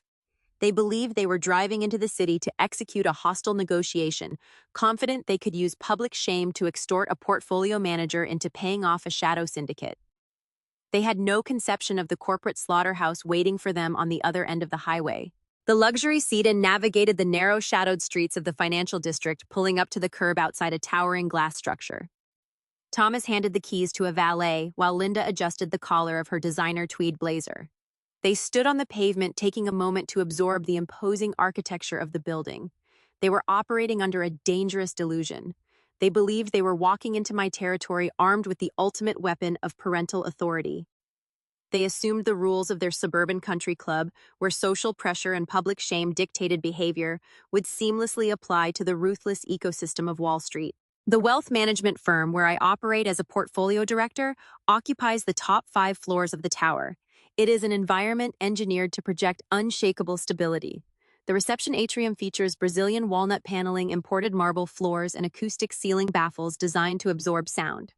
Conversations here involve 8-figure portfolios, corporate acquisitions, and generational trust funds. People speak in hushed, measured tones. Linda and Thomas stepped off the private elevator and marched directly toward the reception desk. The receptionist, a poised professional named Sarah, offered a polite greeting and asked for their appointment credentials. Linda did not lower her voice. She placed her leather handbag on the polished stone counter and demanded to see me immediately. Sarah maintained her professional composure, explaining that I was currently in a meeting and could not be disturbed without prior scheduling. "This is not a social call," Linda announced, her pitch intentionally elevating to carry across the quiet atrium. "I am her mother. She has caused a severe financial crisis for our family. Tell her to come out here right now and fix the bridge loan she broke, or we are not leaving." The acoustic design of the room failed to contain the shrill intrusion. Managing partners paused their conversations. High net worth clients sitting in the leather waiting chairs lowered their financial journals, glancing toward the reception desk. Linda noticed the audience and leaned into the performance. She wanted the spectators. She calculated that a senior director handling elite accounts would do anything to avoid a public domestic scandal. She expected me to rush out of my suite, terrified of the whispers, pull her into a private conference room, and write a $30,000 check just to make the embarrassment go away. She was attempting to extort me using my own professional reputation as collateral. Inside my corner office, my assistant, Claire, opened the heavy glass door. She looked uneasy. She informed me that my parents were in the lobby demanding an immediate wire transfer and creating a visible disturbance. I sat behind my desk reviewing a risk assessment profile for a new client. I did not drop my pen. I did not feel a spike of panic. I recognized the tactic instantly. I opened the bottom drawer of my desk. I retrieved a single crisp manila folder. It contained the raw property deed history Marcus and I had pulled from the municipal database over the weekend. I closed the drawer, smoothed the front of my tailored navy suit, and walked out of the office. I navigated the quiet corridor and stepped into the expansive reception atrium. Linda spotted me. Her eyes lit up with a triumphant gleam. She believed she had already won the standoff. She took a step forward, ensuring she remained the focal point of the room. "Sloan," Linda began, her voice dripping with manufactured victimhood, "you need to authorize a transfer to the Delaware holding account this exact second. You cut off your brother and triggered a default on our mortgage. You owe this family your loyalty. You are going to clear this penalty before you lose the only family you have." The executives and clients in the lobby watched the scene unfold in silence. I did not rush toward her. I did not lower my head or attempt to whisper a plea for discretion. I walked across the marble floor with the slow, deliberate cadence of an auditor approaching a flawed ledger. I stopped 3 feet away from her, maintaining a rigid professional boundary. I held out the manila folder. "Read the document," I instructed. My voice was a flat, even line carrying effortlessly across the quiet room. Linda frowned, confused by my lack of capitulation. She snatched the folder from my hand, pulling out the printed pages. Thomas leaned over her shoulder, adjusting his glasses to read the text. They stared at the digital photocopy of the secondary deed of trust recorded against their Connecticut estate. "You spoke to Carter this morning," I stated, delivering the facts with clinical precision. "He told you his accounts were frozen because I withdrew my guarantor status. He told you my actions caused a missed automated payment, which triggered the foreclosure notice." Linda looked up, her eyes flashing with defensive anger. "That is exactly what happened. You tried to ruin his business, and now you are ruining our home." I pointed a single finger at the top right corner of the document she was holding. "Look at the recording date," I commanded. Linda diverted her gaze back to the paper. Her eyes scanned the official municipal timestamp stamped in black ink. The date recorded was exactly 6 months ago. Carter did not default because I froze his commercial lines. I explained the truth, slicing through her delusion like a surgical blade. Carter took a high-yield shadow loan from an unregulated syndicate to fund a federal counterfeiting ring. He brought you those papers 6 months ago under the guise of securing a warehouse lease. You signed them without reading the fine print. Thomas swallowed hard, stepping back as the arithmetic began to crystallize in his mind. "Your asset was sold off by your precious son 6 months ago," I said, delivering the final lethal blow. "He pawned your roof to a syndicate long before Thanksgiving. He drained the equity of your estate to finance a felony, and he lied to your face this morning to turn you into a collection agent." The revelation struck Linda with physical force. The suburban armor she wore into the financial district evaporated. Her brain struggled to process the irrefutable data printed on the page. She recognized her own signature at the bottom of the deed. She recognized the date. The timeline was undeniable. Carter had not been victimized by my withdrawal. He had victimized them. He had stolen their home half a year before our Thanksgiving dinner. The manufactured outrage drained from her features, replaced by a hollow, suffocating terror. She realized she was standing in the lobby of a premier financial institution holding the documented proof of her own ruin. Her knees buckled. The loss of muscular control was immediate. Linda crumpled toward the marble floor, the tweed suit offering no protection against the cold stone. Thomas lunged forward, catching her by the shoulders before she hit the ground. He struggled to support her weight, his face pale, his breath coming in short, panicked rasps. The public spectacle they intended to weaponize against me had inverted. The elite clients and managing partners were no longer watching a disobedient daughter being disciplined by her parents. They were watching a fraudulent suburban facade collapse in real time. Two members of the building security detail wearing dark suits and discreet communication earpieces approached the scene. They had been monitoring the disturbance from the elevator banks. I turned to the lead security operative. "These individuals do not hold an account with this firm," I stated, maintaining my cold professional tone. "Please escort them off the premises." The operatives did not hesitate. They moved in, gripping Thomas by the elbows, assisting him in hauling Linda to her feet. My mother could not formulate a sentence. Her gaze was vacant, fixed on the floor, as the security team guided them toward the private elevators.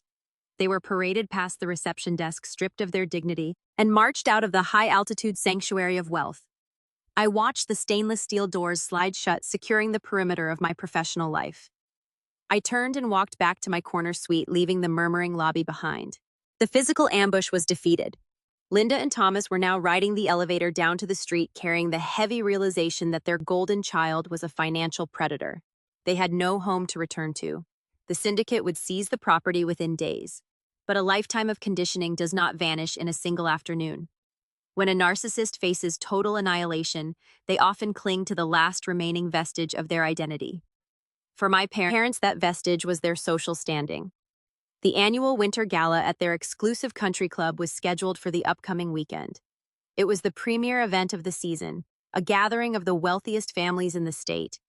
They would attempt to walk into that ballroom wearing their finest clothes, desperate to project an image of success, hiding the foreclosure notice from their peers. They had no idea Marcus and I were already on the guest list, and the final public reckoning was preparing to unfold under the holiday lights. The annual winter gala at the Connecticut Country Club represents the apex of suburban high society.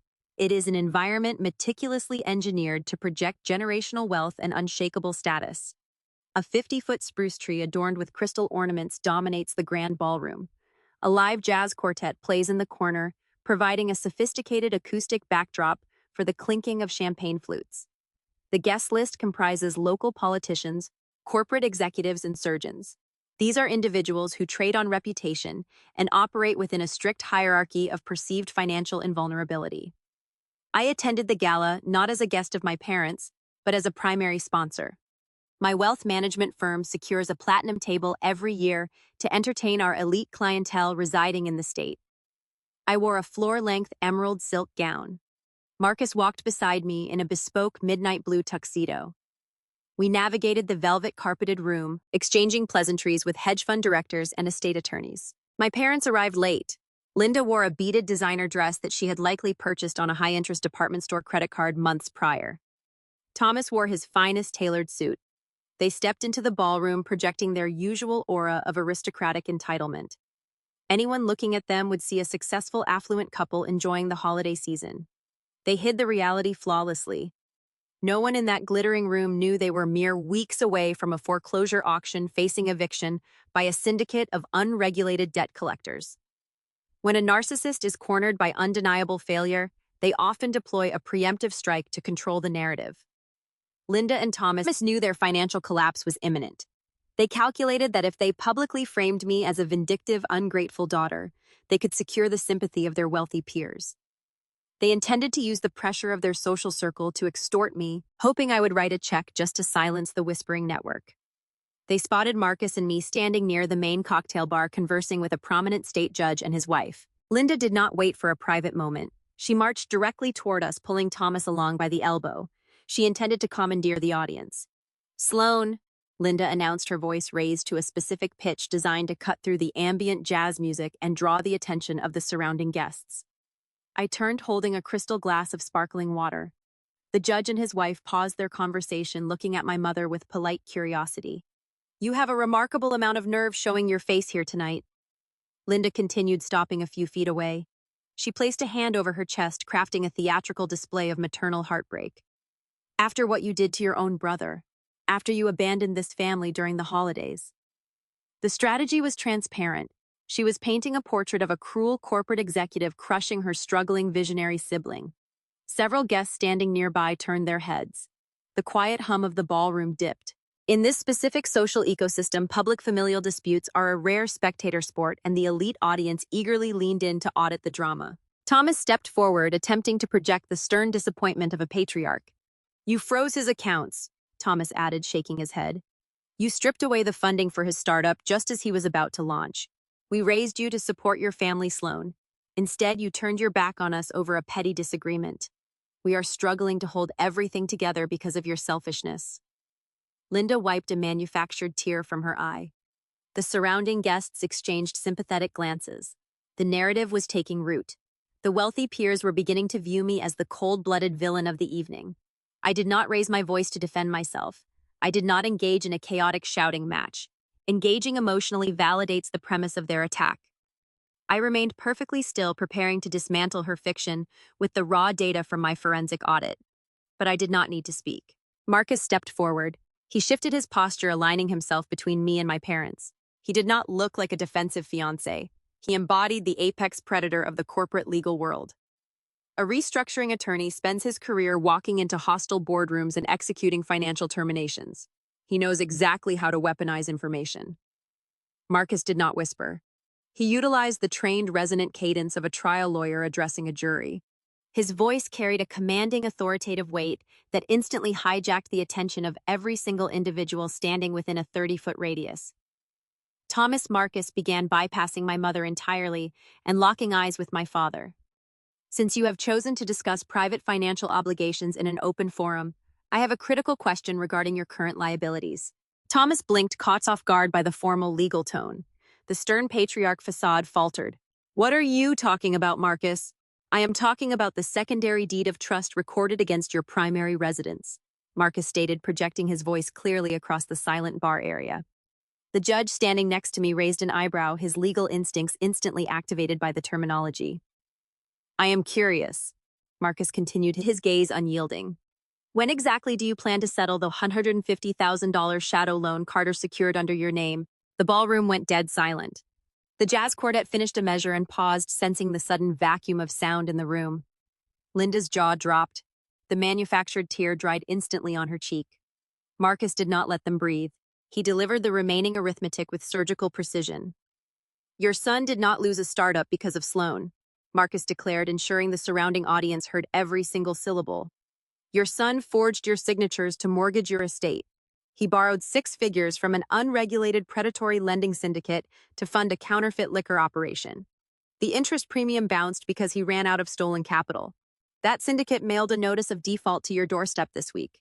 You are standing in this ballroom wearing designer clothing while your home is scheduled for a public foreclosure auction. The impact of the revelation was immediate and devastating. In the culture of high society, wealth is the ultimate metric of human value. Financial missteps are tolerated if they occur within the boundaries of traditional banking. But shadow debt is a contagion. Borrowing money from unregulated syndicates implies a level of desperation and criminality that the elite upper class finds deeply repulsive. It is the social equivalent of a terminal disease. The prominent state judge standing beside me cleared his throat. He did not offer a word of comfort to my parents. He placed a hand on his wife's lower back and physically stepped away from Thomas. The movement triggered a chain reaction. The hedge fund directors, the surgeons, the estate attorneys, the very people Linda had spent decades trying to impress, simultaneously recoiled. They turned their backs. They averted their eyes. The physical space around my parents expanded rapidly, leaving them isolated on a visual island in the middle of the crowded ballroom. No one whispered words of sympathy. The silence was heavier than any spoken insult. The guests were mentally scrubbing Linda and Thomas from their contact lists, recognizing that associating with a family entangled in shadow debt and federal counterfeiting was a severe social liability. Thomas stood frozen, his face a sickly shade of gray. The tailored suit he wore suddenly looked like a cheap costume. He realized the weapon of public shame he intended to use against me had backfired with lethal accuracy. Linda opened her mouth, but no sound emerged. The veneer of her aristocratic prestige was not just cracked. It was pulverized into dust. She looked around the room, making eye contact with women she had hosted at luncheons, women who were now actively turning away from her, offering nothing but cold, unadulterated disgust.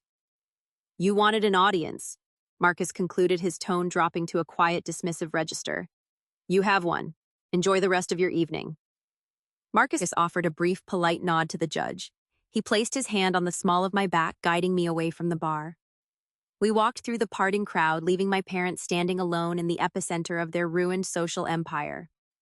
The physical eviction from my penthouse was a legal defeat, but this was a social execution. They could never walk into this country club again. I stepped out onto the terrace overlooking the manicured golf course, letting the crisp winter air clear my lungs. The victory was absolute, but the analytical sector of my brain continued to process the remaining variables of the board. Linda and Thomas were neutralized.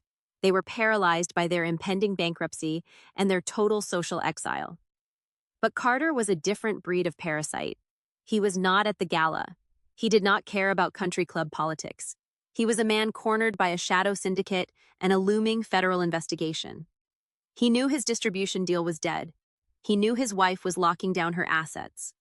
The only tangible resource he had left in the world was the physical inventory of his fraudulent company, the thousands of bottles of synthetic ethanol sitting in a New Jersey warehouse. A cornered fraudster does not surrender. They attempt to hide their assets. Carter would realize the syndicate was coming to seize his inventory to recoup their losses. He would try to move the product. He would attempt to execute a fraudulent transfer to slide the assets off the books before the collectors arrived. He thought he could outsmart the system one last time. He had no idea that I still held the digital keys to the very warehouse he was trying to empty. The morning after the winter gala arrived with a stark gray sky hanging over the city, I sat at the kitchen island of my penthouse holding a ceramic cup of espresso. The physical exhaustion of the weekend was negligible. My mind operated with the relentless efficiency of a synchronized engine. The social execution of my parents was a tactical necessity, securing my perimeter against their toxic demands. They were now isolated, dealing with the fallout of their shattered reputation and the impending foreclosure of their estate. But the primary infection remained active. Carter was still breathing. A cornered fraudster is a predictable organism.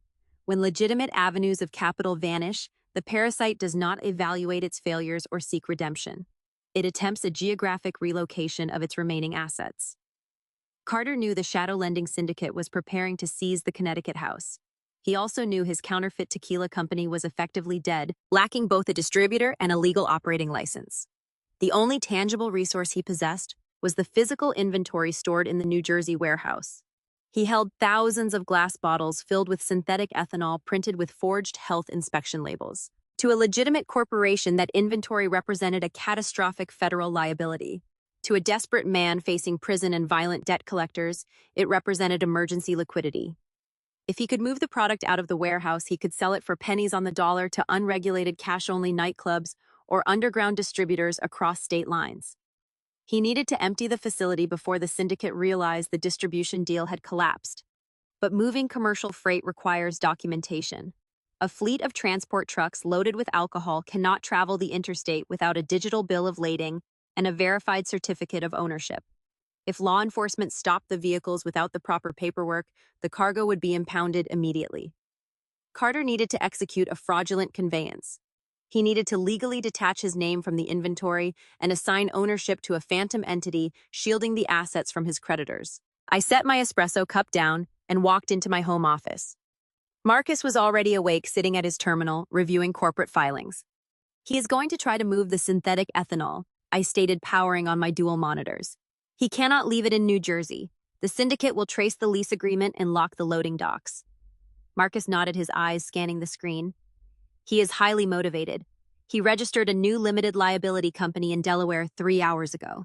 The entity is named Horizon Distribution Partners. He used a registered agent service to mask his identity, but the filing IP address matches the short-term rental he leased after his wife kicked him out." I leaned into my leather chair, pulling the keyboard toward me.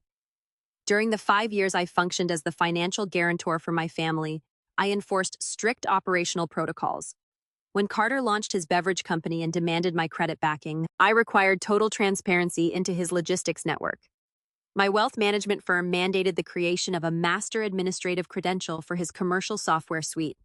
I held the digital skeleton key to his inventory management portal, his lease agreements, and his vendor payments. When I sat in the executive suite of my bank and severed my financial backing, I removed my portfolio from the firing line. But Carter, in his profound operational incompetence, failed to recognize the difference between a banking withdrawal and an IT security sweep. He never revoked my master administrative access. He assumed the financial severing closed the digital door. I opened the commercial portal, bypassing the standard login screen and accessing the back-end architecture. The dashboard populated with the real-time metrics of his fraudulent empire. The system displayed the total volume of synthetic ethanol resting in the New Jersey facility. It showed the pending freight contracts, and it showed a newly drafted digital transfer of ownership. Carter was currently logged into the system from his rental apartment. I watched his digital footprint navigate the portal. He was attempting to execute a wholesale asset transfer, moving the entire physical inventory and the warehouse lease out of his current business name and assigning them to the newly formed Horizon Distribution Partners. He's drafting the bill of sale right now, I informed Marcus, watching the fields populate on my screen. He intends to print the clean manifest, hand them to his truck drivers, and empty the facility tonight under the cover of darkness. He thinks the Delaware Shell Company will provide a legal shield if the syndicate audits the records. Marcus walked over, standing behind my chair. A fraudulent transfer executed while facing active insolvency is a federal offense. Marcus noted, his tone analytical. He is stacking felonies. I did not intend to stop him from committing the crime. Intercepting the transfer and freezing the portal would simply force him to find a lower-tech method of stealing the assets. I wanted him to believe he had successfully outsmarted the system. I wanted him to feel the intoxicating relief of a successful escape right before the floor collapsed beneath him. I accessed the destination routing code within the draft document. The software required a recipient identification number to finalize the transfer of the commercial lease and the physical inventory. Carter had inputted the federal tax identification code for his new Delaware Shell Company. I highlighted the code. I pressed the delete key. I did not leave the field blank. I needed a specific destination. When I froze his commercial credit lines, the primary bank initiated an automated protective hold on his accounts pending a collateral review. The banking institution utilizes a dedicated asset recovery division to manage frozen commercial collateral, holding the assets in a digital escrow until the debt is settled or liquidated. I typed the routing sequence for the bank asset recovery division into the recipient field. I modified the underlying beneficiary clause, ensuring the visual interface on Carter's screen remained unchanged while the back-end code directed the ownership entirely away from his control. The trap was primed. We waited in the quiet office, watching the active user indicator on the dashboard. Carter was reviewing the final summary. He was likely sweating, staring at his laptop screen, praying the software would accept his newly minted shell company. He believed he was one click away from securing his getaway fund. The status icon on my monitor blinked. It changed from pending to executed. He clicked submit. The system processed the command. The back-end architecture obeyed the altered routing code.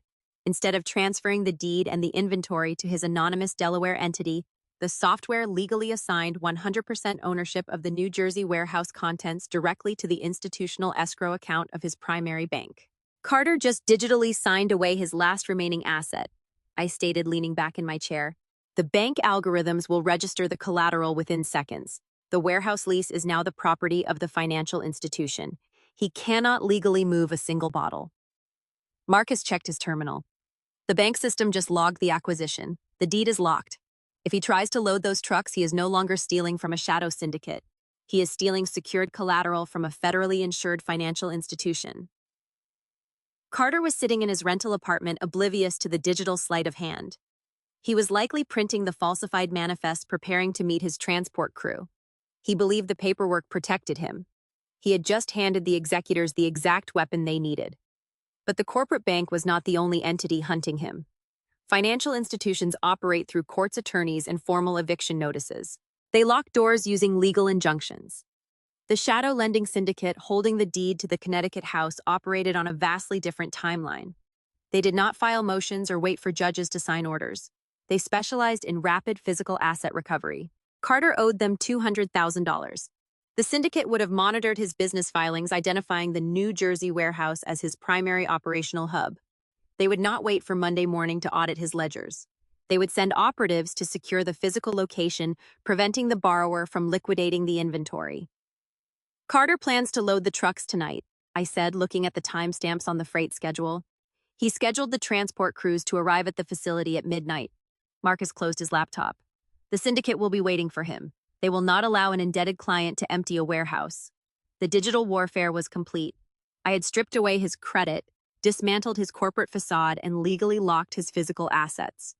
The remaining conflict was entirely physical, a collision between a desperate counterfeiter and ruthless debt collectors. I stood up from my desk, retrieving my coat from the leather chair. I looked at Marcus. "Get your car keys," I instructed. Marcus raised an eyebrow, a slow, understanding smile altering his features. "We are taking a drive. I want to see the audit in person," I replied. We left the penthouse, stepping into the private elevator. We were driving across the river to the industrial sectors of New Jersey. We were going to sit in the shadows and watch the golden child of the family attempt to outrun the consequences of his own arrogance. The digital trap had snapped shut, and it was time to witness the physical impact. The drive from Manhattan to the industrial sectors of New Jersey requires crossing the George Washington Bridge. Marcus steered his sleek, dark sports car through the sparse midnight traffic. The turbocharged engine maintained a low, steady hum, a sound of contained engineering precision. I sat in the passenger seat, watching the glittering skyline of the financial district fade in the rearview mirror, replaced by the desolate, sprawling expanse of shipping containers and warehouse districts. The contrast mirrored the trajectory of my brother. He started in the high-altitude towers of corporate ambition and was currently descending into the concrete gutters of shadow debt. We exited the highway, navigating a maze of cracked asphalt roads, illuminated by flickering sodium vapor streetlights.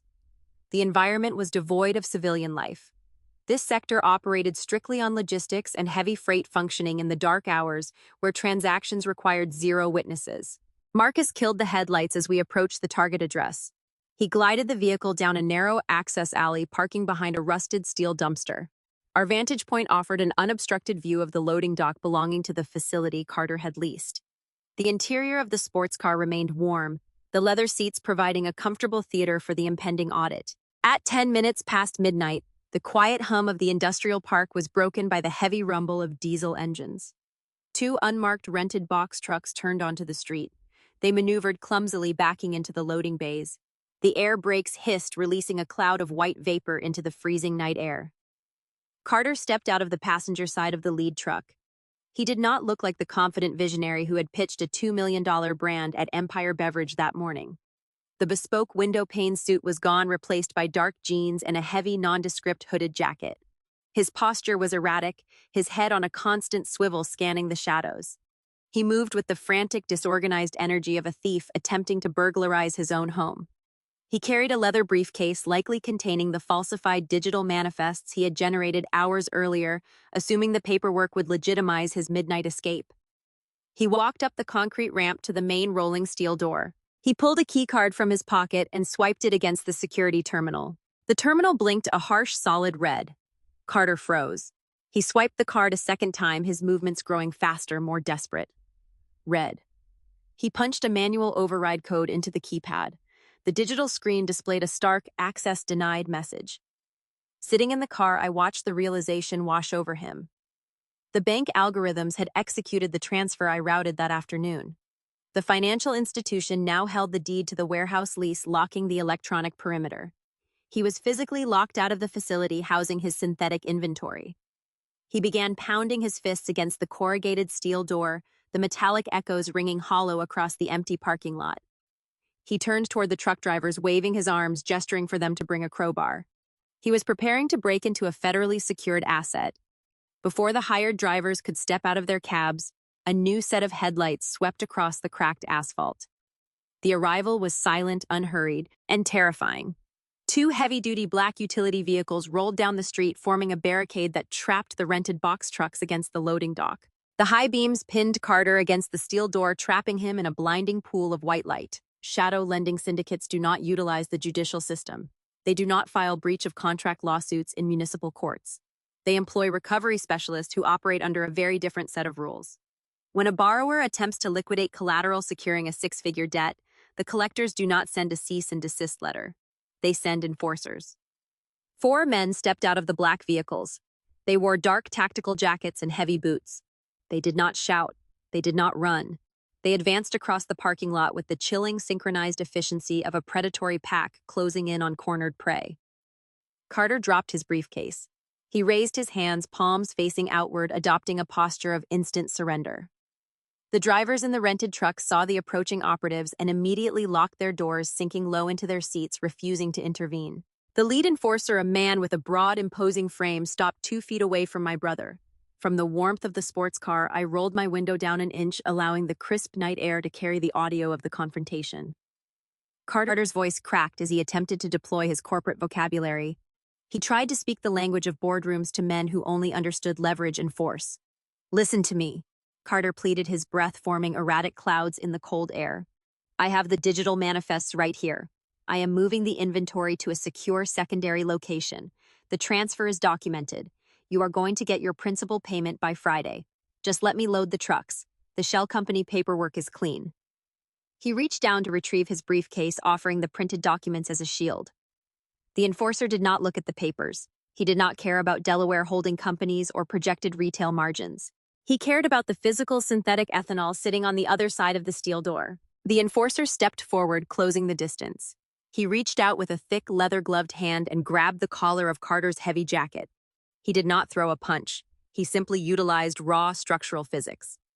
The operative lifted my brother slightly off his feet, disrupting his center of gravity, and shoved him backward with staggering force. Carter flew through the air, his arms flailing. He slammed into the concrete loading ramp. The impact produced a sickeningly heavy thud. He tumbled down the incline, scraping his hands and knees against the unforgiving pavement, coming to a halt near the rear tire of a box truck. The golden child of the family, the man raised on country club dinners and endless financial bailouts, lay groveling on the freezing asphalt of a New Jersey industrial park. The enforcer turned his attention to the warehouse. He produced a heavy thermal cutting torch from a duffel bag, signaling another operative to bypass the electronic lock entirely. The syndicate was not going to wait for the bank to audit the property. They were repossessing their collateral in real time. A second operative walked over to the cabs of the rented box trucks. He rapped his knuckles against the driver's side window. He instructed the hired men to either step out and walk home or assist in loading the cargo for the syndicate. The drivers, valuing their own safety, stepped out and began rolling up the rear doors of the trucks, complying with the hostile takeover. Carter pushed himself up onto his hands and knees. His jacket was torn.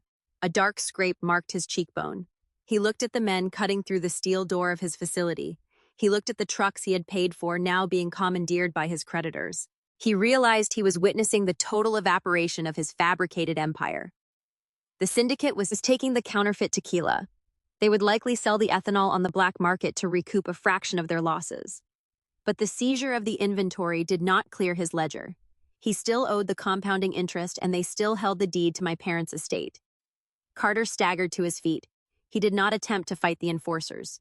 Survival instinct overrode his narcissism. He turned away from the loading dock, abandoning his briefcase, his inventory, and his dignity. He limped toward a small, nondescript rental car parked near the street. I rolled the window up, sealing the cabin of the sports car. Marcus shifted the transmission into drive, keeping his foot on the brake. He watched the defeated figure of my brother slide into the rental vehicle. The physical toll of shadow debt is highly instructive. Marcus observed, his tone clinical. He brought printed spreadsheets to a kinetic dispute. I watched the taillights of Carter's vehicle flicker on. He pulled away from the curb, speeding down the empty street, leaving the syndicate to dismantle his warehouse. He has nothing left, I stated, processing the remaining variables on the board. His corporate accounts are frozen. The inventory is gone. His parents are facing foreclosure and have zero liquidity to bail him out. A parasite requires a host to survive, Marcus replied, steering our car out of the alley, maintaining a safe distance from the active raid.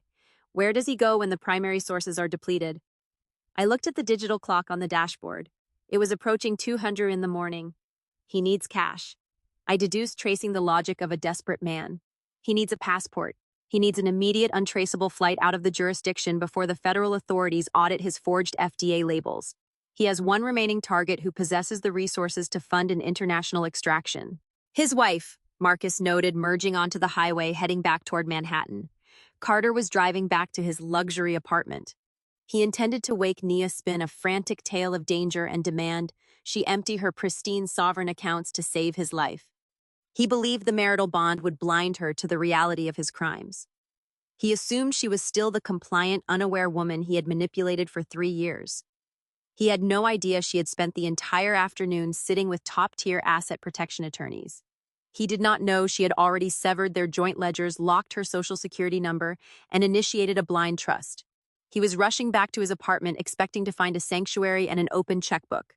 He was about to walk directly into an ambush engineered by a woman who refused to sink with his sinking ship. The final door was closing, and it was time to watch the lock turn. The drive back to Manhattan from the New Jersey industrial sector is a journey measured in miles but felt in cascading panic. Carter gripped the steering wheel of his rental car. His knuckles were white. The heater blasted against his face, yet a cold sweat soaked his ruined dress shirt. His bespoke jacket was torn. A deep abrasion pulsed on his cheekbone where the asphalt had stripped away his skin. The shadow-lending enforcers had just seized his entire inventory. They commandeered his transport trucks. They took the synthetic ethanol that served as his only bargaining chip. He was a man running out of geography. The syndicate would not stop at the warehouse.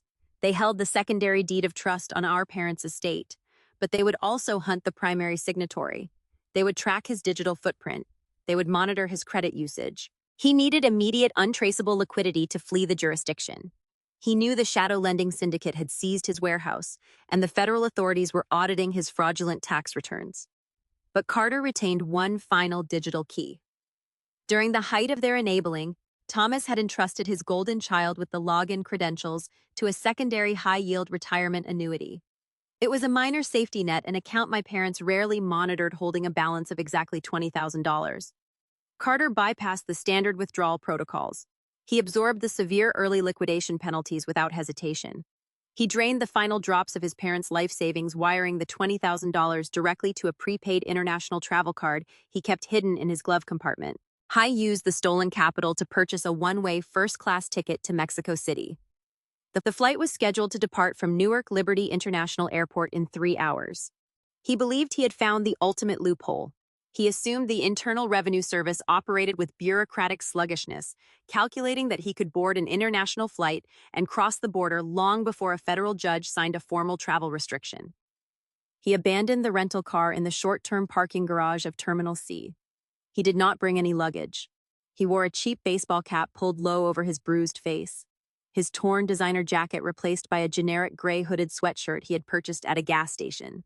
He walked through the sliding glass doors into the sprawling, brightly lit expanse of the International Departures Hall. The airport environment offered a false sense of sanctuary. Travelers rushed past him, pulling rolling suitcases, checking departure screens, and purchasing expensive coffees. The ambient noise of intercom announcements and idle conversation insulated him. He printed his boarding pass at a self-service kiosk. The crisp paper resting in his palm felt like a get-out-of-jail-free card. He checked the time. He was 45 minutes away from stepping onto the jet bridge. He began his walk toward the primary security checkpoint. What Carter failed to understand was the layered architecture of federal law enforcement. He assumed my whistleblower submission was routed exclusively to the tax authorities. He did not realize the comprehensive nature of the dossier I had compiled. The Internal Revenue Service handles tax evasion. But my audit detailed the forged Food and Drug Administration compliance stickers.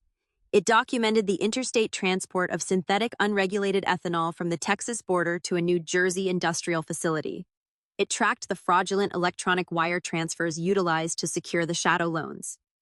When a corporate fraudster crosses state lines to distribute counterfeit goods and commits wire fraud in the process, the jurisdiction shifts.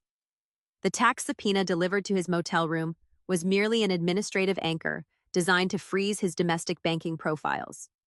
The actual hunt was orchestrated by the Federal Bureau of Investigation, operating in tandem with Customs and Border Protection. His name, his social security number, and his biometric profile had been uploaded to the Federal No-Fly Registry 24 hours prior. The algorithms monitoring the airline ticketing manifests flagged his cash purchase the exact second the transaction cleared. Carter approached the premium security lane, utilizing his first-class ticket to bypass the longer queues. He stood behind a family of tourists, shifting his weight from side to side. He reached the podium. He handed his passport and his boarding pass to the Transportation Security Administration officer. The officer, a seasoned veteran of the checkpoint, swiped the passport through the digital scanner. The terminal screen did not flash the standard green approval indicator. It illuminated with a silent priority red intercept code. The officer did not react. He did not look at Carter with suspicion. He possessed the training to maintain a placid demeanor when handling a high-value fugitive. "Sir, the barcode on this boarding pass is registering a minor printing error," the officer stated, his voice a bored routine drawl. "I just need a supervisor to perform a manual override. Step over to the side of the podium for a moment." Carter frowned, a spike of cold dread piercing his stomach. He reached out, instinct telling him to grab the passport and run toward the exit doors. "Just scan it again," Carter muttered, his voice tightening. "I am going to miss my boarding group." He never got the chance to reach for the document. The response was not a chaotic chase. It was an exercise in overwhelming clinical federal force. 6 plainclothes operatives, individuals who had been blending seamlessly into the crowd of travelers, converged on the podium with terrifying speed. They did not shout warnings. They did not draw weapons. They utilized precise, coordinated physical leverage. 2 agents gripped Carter by the shoulders, driving their weight forward, instantly breaking his center of gravity. A 3rd agent kicked the back of Carter's knees. The golden child of the family collapsed. He hit the polished linoleum floor of the airport with a heavy, unceremonious thud. The breath rushed out of his lungs.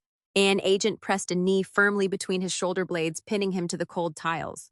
Carter's cheek, the same cheek scraped by the asphalt during the syndicate raid, was shoved against the dirty floor. The sterile air of the terminal was suddenly pierced by the sharp metallic ratcheting sound of steel handcuffs locking around his wrists. "Carter, you are under arrest for felony wire fraud, interstate trafficking of counterfeit goods, and federal tax evasion," the lead FBI agent announced, his voice carrying the uncompromising weight of the United States government. The surrounding travelers stopped in their tracks. Business executives, vacationing families, and airport staff formed a wide circle, pulling out their smartphones to record the spectacle. Carter thrashed against the floor, panic consuming his remaining rational thought. "Get off me!" he screamed, the sound muffled by the linoleum. "You have the wrong person. I am a business owner. Let me up." The agents ignored his frantic protests. They hauled him to his feet. His gray hoodie was twisted, his baseball cap knocked away, exposing his bruised, terrified face to the hundreds of onlookers. He looked around the terminal, searching for a sympathetic face, searching for someone to rescue him. He found nothing but the cold recording lenses of civilian cameras. The bespoke suits, the luxury watches, the curated social media persona were all stripped away. He was no longer a visionary disruptor. He was a federal inmate being paraded through an international airport in handcuffs.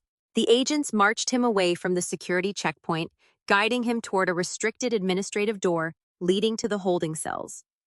The heavy steel door clicked shut behind him, sealing him inside the federal justice system. His one-way ticket to Mexico fluttered to the floor near the podium, abandoned and useless. 60 miles away, sitting in my quiet corner office, my secure smartphone vibrated against the mahogany desk. I picked up the device. The screen displayed an encrypted message from a contact Marcus maintained within the federal prosecutor office. "Target apprehended at EWR, in custody, no bail recommended." I read the text twice. I locked the screen and placed the phone back onto the desk. I turned my chair toward the floor-to-ceiling windows, looking out over the sprawling geometry of the city. The ledgers were clean, the liabilities were neutralized. My parents were wandering the outer boroughs, carrying their possessions in plastic trash bags, preparing to navigate the harsh reality of subsidized public housing. Their social standing was pulverized. Their arrogant entitlement was broken. My brother was currently sitting in a concrete federal holding cell. He would face a trial, a lengthy prison sentence, and a lifetime of restitution payments. The system he tried to defraud had swallowed him whole. The human parasites that had drained my capital and demanded my subservience for decades were permanently eradicated from my perimeter. They would never ask me for a guarantor signature again. But the architecture of my revenge was not yet complete. A portfolio manager does not simply eliminate a toxic liability. A true executive identifies the distressed assets left behind in the wreckage and acquires them for a fraction of their market value. My parents had lost their sprawling Connecticut estate to the shadow lending syndicate. The Delaware Shell Company had zero interest in maintaining residential real estate. They were a liquidating entity. They had immediately transferred the deed to the county clerk, scheduling the property for a public foreclosure auction. The house where I grew up, the fortress where my mother painted my bedroom a color I hated, the dining room where they told me to leave if I refused to serve my brother, was going on the auction block the following morning. I picked up my pen. I opened a new file folder. It was time to return to the suburbs. It was time to purchase the ruins of my childhood. Not out of nostalgia, but to execute the ultimate irrefutable transfer of power. The justice system operates with a slow, methodical rhythm, but the destination is always certain. 6 months after the federal agents intercepted his flight at the departure gate, Carter pleaded guilty to 3 counts of wire fraud and 1 count of federal tax evasion. He did not secure a high-priced defense attorney. He relied on a public defender who advised him that fighting a documented paper trail generated by an anonymous whistleblower would result in a 2-decade sentence. He took the plea deal. He currently resides in a medium-security federal correctional institution in Pennsylvania. The man who envisioned himself as a visionary entrepreneur, disrupting the premium spirits market, now wears a standard-issue khaki uniform. He is assigned to the facility laundry detail, earning 17 cents an hour folding standard-issue bedsheets. He has zero access to venture capital. He has no bespoke suits. He has a concrete cell and a scheduled recreation hour. His former wife, Nia, finalized the expedited divorce proceedings without contest. She leveraged the corporate scandal to boost her gallery profile, hosting an exhibition centered on themes of forgery and deception. She recently opened a secondary art space in London, operating entirely on her own sovereign wealth. My own trajectory accelerated. My wealth management firm promoted me to senior managing director, granting me equity stake in the partnership. The toxic liabilities that had drained my energy and my finances for a decade were eradicated. My parents, however, experienced the most profound paradigm shift. Thomas and Linda did not find a miraculous bailout. The shadow lending syndicate seized the Connecticut estate and evicted them. They exhausted the low-income housing waitlists and eventually secured a small subsidized cooperative apartment in the deep outer boroughs of Queens. Their current environment is a harsh, unforgiving landscape of concrete elevated train tracks and chain-link fences. They navigate narrow hallways that smell of industrial bleach and boiled cabbage. They utilize public transportation. The country club luncheons and charity galas are distant memories replaced by the stark arithmetic of fixed-income survival. They lost their home, but the physical structure of their legacy remained standing in the suburbs, waiting for the market to dictate its fate. The Delaware Lending Syndicate possessed no interest in maintaining residential real estate. They are a liquidating entity. They transferred the deed to a municipal clearinghouse, scheduling the property for a county foreclosure auction on a damp Tuesday morning in April. I did not attend the auction in person. Emotional proximity breeds irrational financial decisions. I remained in my Tribeca corner office, monitoring the proceedings via a secure audio link. I dispatched a proxy real estate attorney to stand on the concrete steps of the county courthouse holding a numbered bidding paddle. He did not represent my personal name. He represented Ironwood Holdings, the same limited liability company I utilized to purchase my penthouse. The bidding pool was sparse. The property carried the stigma of a syndicate foreclosure and required significant structural updates. The starting bid covered only the outstanding principal of the shadow loan and the accrued municipal tax liens. My proxy raised his paddle. The auctioneer called the numbers. Within 4 minutes, the gavel fell. I acquired the deed to my childhood home for a fraction of its actual market value. But the true equity of the Connecticut estate was never tied to the sprawling colonial house. The value rested entirely in the dirt beneath it. During my preliminary audits, I cross-referenced the municipal blueprints with modern county development codes. I discovered an archaic zoning ordinance. The property sat directly on a dormant multifamily development line, an invisible municipal boundary that had never been utilized because the affluent neighbors spent decades lobbying to preserve their low-density aesthetic. I possessed the corporate capital and the legal infrastructure to override the local homeowners association.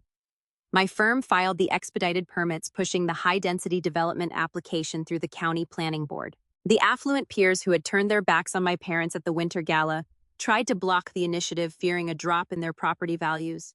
They failed. The permits were approved. The blueprint was finalized. I was not going to renovate the house. I was going to erase it. We were erecting a 4-story luxury condominium complex designed to generate perpetual passive rental income. The demolition was scheduled for a bright, crisp morning in early May. I drove my sleek, dark SUV out to the suburbs, exiting the highway and navigating the familiar tree-lined streets. I parked my vehicle on the curb directly across from the vacant property. The estate looked pathetic. The manicured lawn had grown wild and unkept. The white paint on the grand colonial columns was peeling. The windows were dark, stripped of their custom silk drapery.